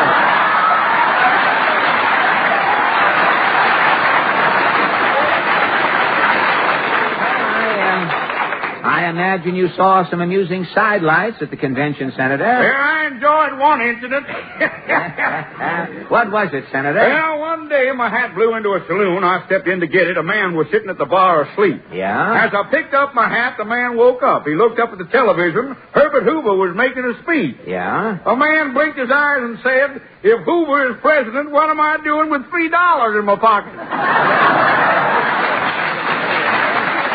Well, this is our last visit together. What are you going to do this summer? I'm going to the beach, son. I see. I'm going to put on my bathing suit. Yes? I'm going to sprawl out on that hot sand. Yeah? And then I'm going to do what all our senators do all the rest of the year in the Senate. What? Just keep lying. So long, son. So long,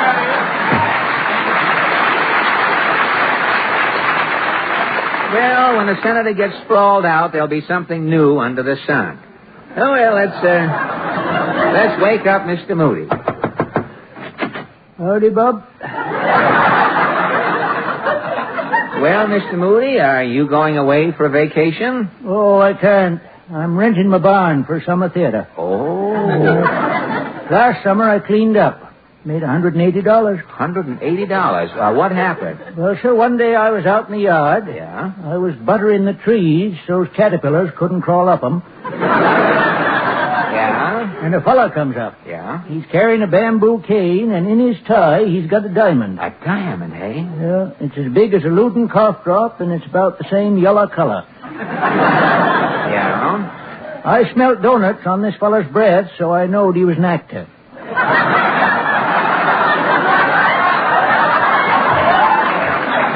Yeah? He says, Rube, I'm here to rent your barn for Orson Buskin and his touring Shakespearean players. Uh-huh. It's a deal, I says. Oh, he was the advance man.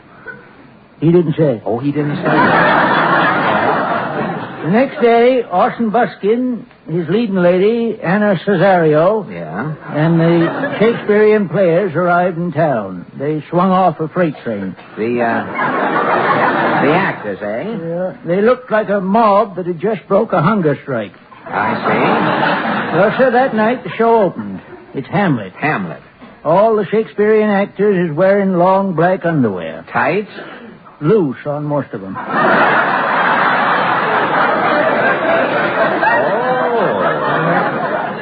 The leading ladies was baggy. Oh. In the back. Oh. Orson Buskin is strutting around the stage, holding a skull and saying, "Alas, poor Boric, I knew him well." Well, how was the show? Rotten. The audience threw 200 eggs at the actors.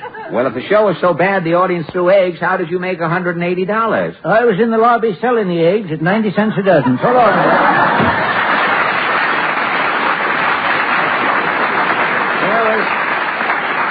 With 200 eggs, Mr. Moody could lay on with Macduff. Oh, well, let's try this next door. Howdy, Chappie. Ah, Mrs. Nussbaum. Oh, you're wearing a corsage. What are those flowers? Lilies of the alley. I see. In the center there's a nasty urchin. Oh, the nasty urchin looks pretty. My little niece is graduating Mrs. Bucksbaum's finishing academy. Oh, and you're dressed up? You went to the graduation? My niece is valedictorian. Oh, swell.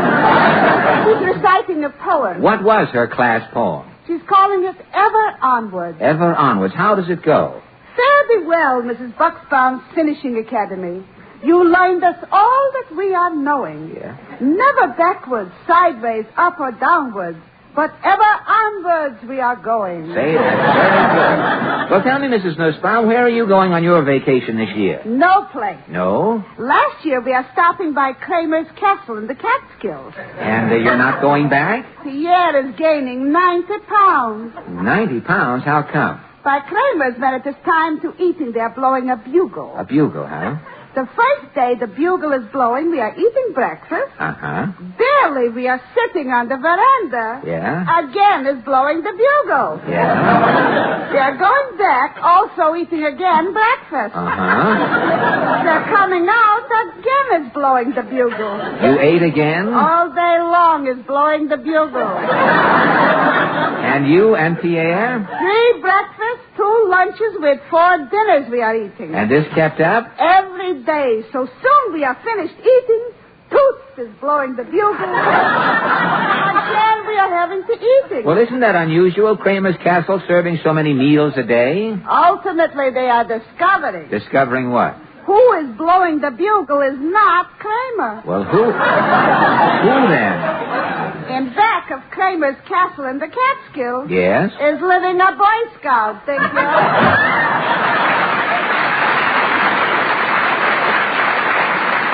Now, for the last time, let's call on Mr. Cassidy. Now, what's all the Who's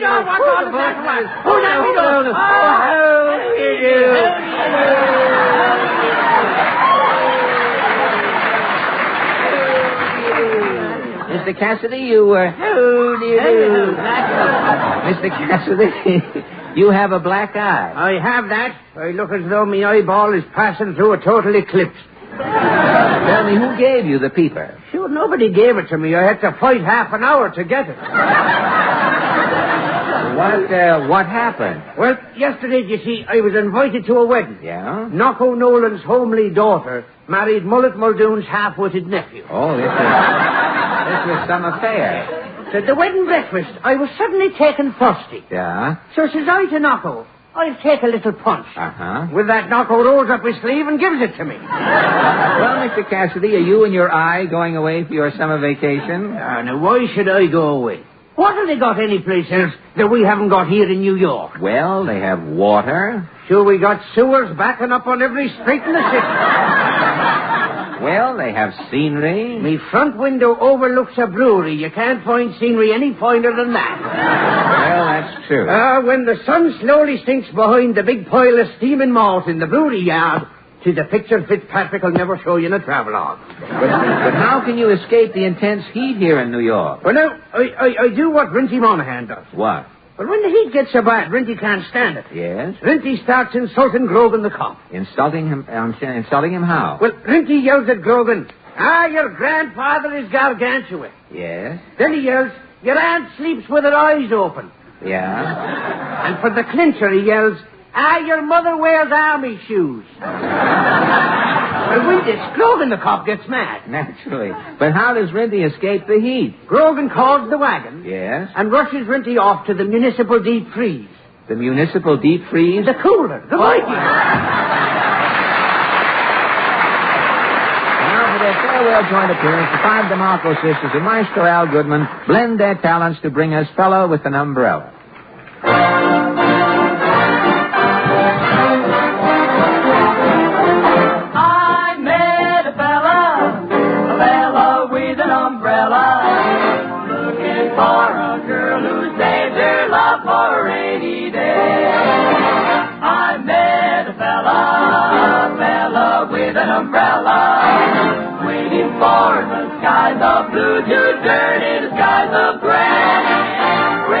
Bring us together and that's what I long to see. Maybe a break in the weather will prove to be a break for me. I saw the fella with the umbrella. I could be the girl who saved her love for a rainy day.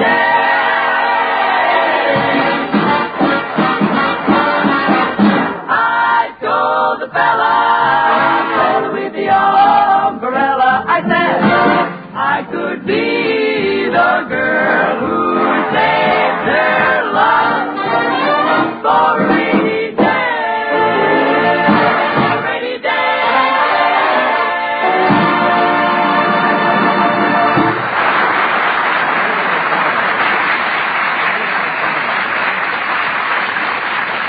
And now, ladies and gentlemen. Say, Fred. Yes, Kenny? There's a policeman outside to see you. A policeman to see me? Well, why should a policeman? Here he comes, Fred. You Fred Allen? Well, yes, officer. You work for the Ford dealers, don't you? Yes, officer. Allen, you got to stop talking about the new Ford car. You're violating the law. It's against the law to talk about the new Ford? You're causing crowds to congregate. Crowds? What crowds? All day there's crowds in front of that Ford dealer's window on Broadway. Oh, don't worry about crowds blocking traffic in front of a Ford dealer's showroom, officer. It's happening all over the country. Well, never mind all over the country. You got to get rid of them crowds on Broadway. Yeah, but, officer, that dealer is displaying the new 49 Ford. There never was a car like this before. It's new and revolutionary in its field. The new Ford is a big, roomy car, safer and more economical to operate. And it hits a new high in smooth, comfortable ride. Don't give me no commercials. Yeah, but, officer, the new Ford... What? The new Ford is the talk of the automobile trade. It has the look of the year. In fact, it's the car of the year. You can't blame everyone for wanting to see it. I'm not blaming nobody. Just get rid of them crowds. Why, officer? I want to have a look at that new Ford myself.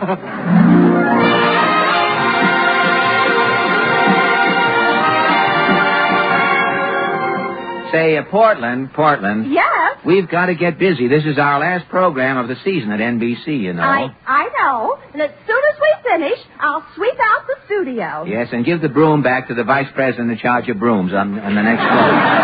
And you know what else you have to do? Yes? I have to wipe off the acoustics. Yes, have the acoustics good and dry when we leave. Pick up any racing Fords the musicians leave behind. And any parlays, turn them right over to me. And when the program is over, if anybody in the audience is sleeping, yes, I'm to wake them up and tell them to go home until October. Right. Well, I guess that's everything, Portland. I'll say goodbye to you now. Have a nice vacation. I'll see you in the fall. Oh, are you going now? Yes, I have to. Jack Benny's sailing for England. I promised to see Jack off. I bought him this travel book. Look, Fielding's new travel guide to Europe. Say, it's late, Portland. I better start for Jack's hotel. So long, Portland.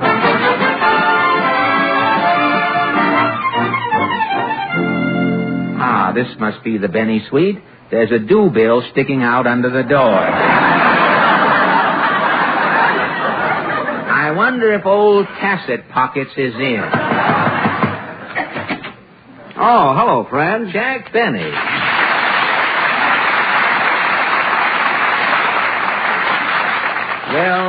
Well, Jack. Come on in, Fred. I'm packing. Oh, packing. Go right ahead. Sit down.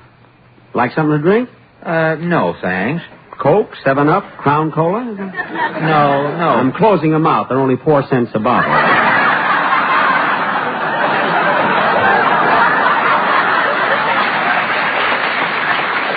4 cents? With 2 straws. 2 straws? Yeah, if you buy a bottle, I'll join you, and I hope you do. See, I'm thirsty. No, Jack. I just came over to say goodbye. Well, I thought you'd be all packed. No, and I've been riding around in the subway all day. Why? It was my last chance. Last chance in the subway? Next Thursday, the fare goes up to 10 cents. I'm riding while the price is right, brother. But, Jack. 10 cents for a subway ride. Well, I didn't do it. If Ralph Edwards hadn't made me the walking man, this would have done it. I better finish packing, Well, look, as you're packing, you can't pack this bathing suit, Jack. Look, it's still wet. I know. And what about this little package here? Well, that's a carton of Lucky Strikes. I bought them in New Jersey, you know. Oh? Well, why go all the way to Jersey to buy a carton of cigarettes? Oh, it's a nice trip. And besides, I saved 24 cents tax there. Well, how could you save 24 cents? It cost 20 cents to get to Jersey and back on the ferry. Well, I didn't go on the ferry. Well, how did you get across the Hudson River? Give me that bathing suit. I'll ring it.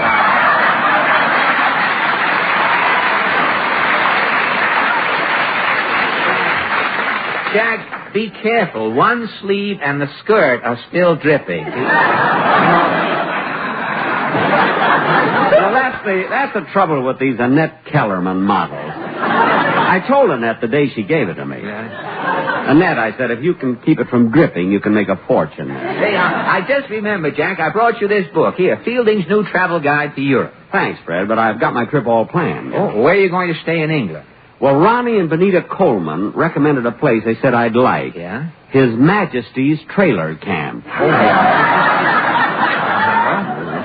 It's run by Sir Herbie Harrison. Sir Herbie? He's the Howard Johnson of England. Well, you're all set. Where else are you going? Well, I may fly over to France for a week or two of, parlez-vouing.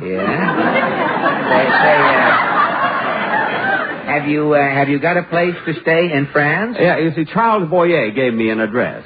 Oh, a French trailer camp? No, it's Hildegard's aunt. Oh. She rents rooms in the Eiffel Tower. Oh, Hildegard. In the Eiffel Tower. How are you going to get around? Do you speak French? Oh, I'm learning, Fred. We? That means us in French.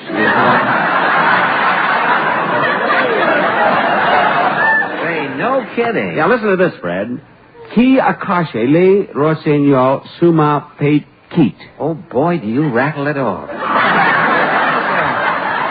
That's all French. Now, what does that mean in English? Who is hiding the nightingale under my strudel? Well, won't that be a difficult sentence to work into a conversation? No. You see, I'm carrying a nightingale with me. Oh.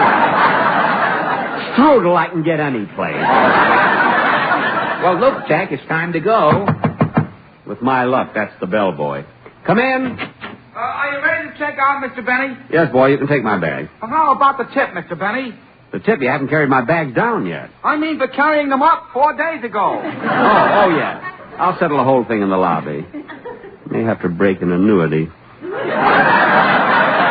Then she'll be surprised. Now, come on, Jack. Boy, don't squeeze that paper bag. It's my nightingale. Come on. Well, the lobby's empty, Jack. Let's go over to the desk. You can check out. Okay, say, clerk. Oh, yes, Mr. Benny. Here's your bill. Thank you, clerk. I'll just check these items over here. Oh, come on, Jack. It's getting late. I'll just be a minute, Fred. Let's see. I got my magnifying glass here. Let's see. Clerk, what is my total bill? $43.80.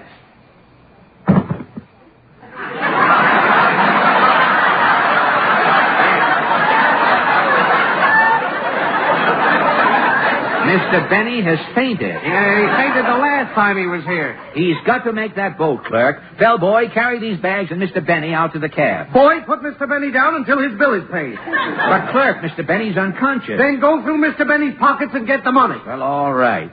Oh, shoot. What's wrong? His pockets are locked.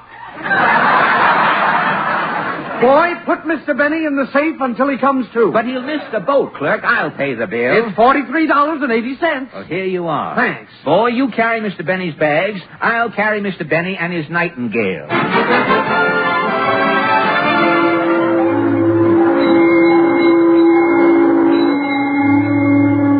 Well, Jack, here's your boat. Yes, sir. The Queen Beulah. I've heard of the Queen Mary and the Queen Elizabeth. Well, this is a sister ship. The Queen Beulah? She's really a stepsister. Oh, a step. Say, this man coming with the wet anchor, he must be the captain. Ahoy, mates. Welcome to the Queen Beulah. Shiver me timbers, I'm glad to have you aboard. Well, I'm not sailing, Captain. I'm seeing Mr. Benny off. Very well, I'll check your passport, Mr. Benny. Here you are. Something wrong? Well, this picture. Well, Captain, you know, passport pictures. But this is a shrunken-up old bloke with no hair and no teeth. But, I can't accept this passport, Mr. Benny. This picture ain't you. But, Captain... Jack, you want to get to England, don't you? Yes. You better take off your toupee.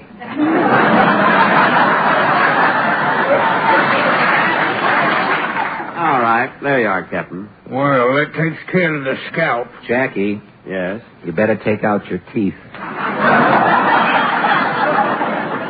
Okay. How's that, Captain? Well, now you resemble the picture, Mr. Benny. You're a shrunken-up old bloke. All the embarrassing things. I'll bet Lana Turner didn't go through all of this.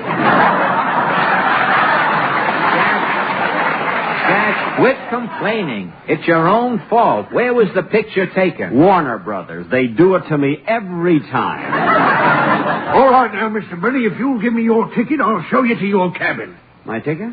Yes. Maybe you put it in your stocking with your money. No, I'm wearing liquid stockings. Oh, it can't be. Well, don't bother looking, sir. I'll just check the list. Now, you're traveling first class, Mr. Benny. First class? Yes.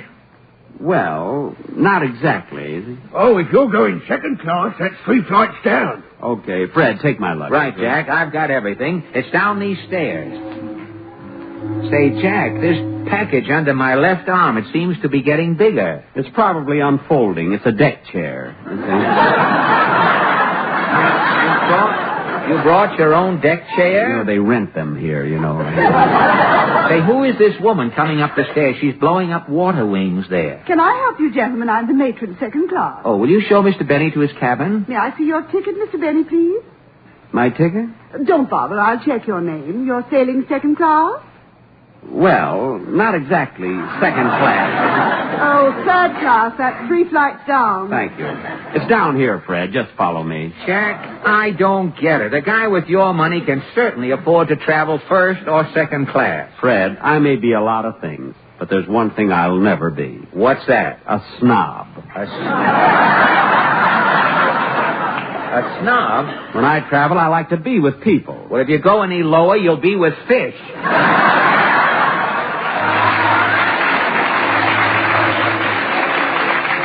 Well, I think we're in third class now. Gosh, I'm going to look funny in my beret. Everybody down here is wearing babushkas. All right, gents. Welcome to third class. Who are you? The steward in charge. Oh, will you show Mr. Benny to his cabin? Cabin? You mean hammock, don't you, bud? Well, all right, to his hammock. That's better. What's your number, Buster? Number? Yeah, didn't you get a number with your ticket? My ticket? You're third class, ain't you? Well... Jack, you must be third class. I'll check. Steward. Yeah? Is the coast clear? Yeah. Sam sent me. Oh, Sam sent you. Oh, that's 2 flights down. 2 more flights? Yeah, go through the decompression chamber and turn left. Come on, Fred. What is this? Who is Sam? A sailor I met at Roseland. He said if I ever went on the Queen Beulah to mention his name. Here we are, Fred. Put the bags down. Gosh, it's dark in here, Jack. It sure is. Hey, Jack, something is licking my face. Real kitty?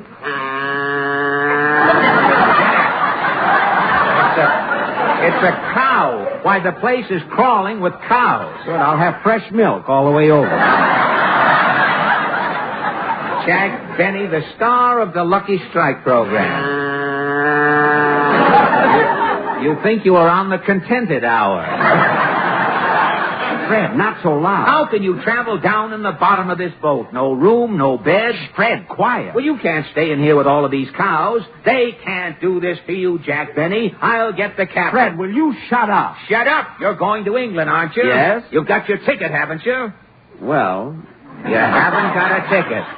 I knew you were cheap, but going to Europe as a stowaway. Look, Alan, give me my nightingale and go already. Benny, you can't get away with this. The captain will find you down here with all these cows, and then what are you going to say? Moo.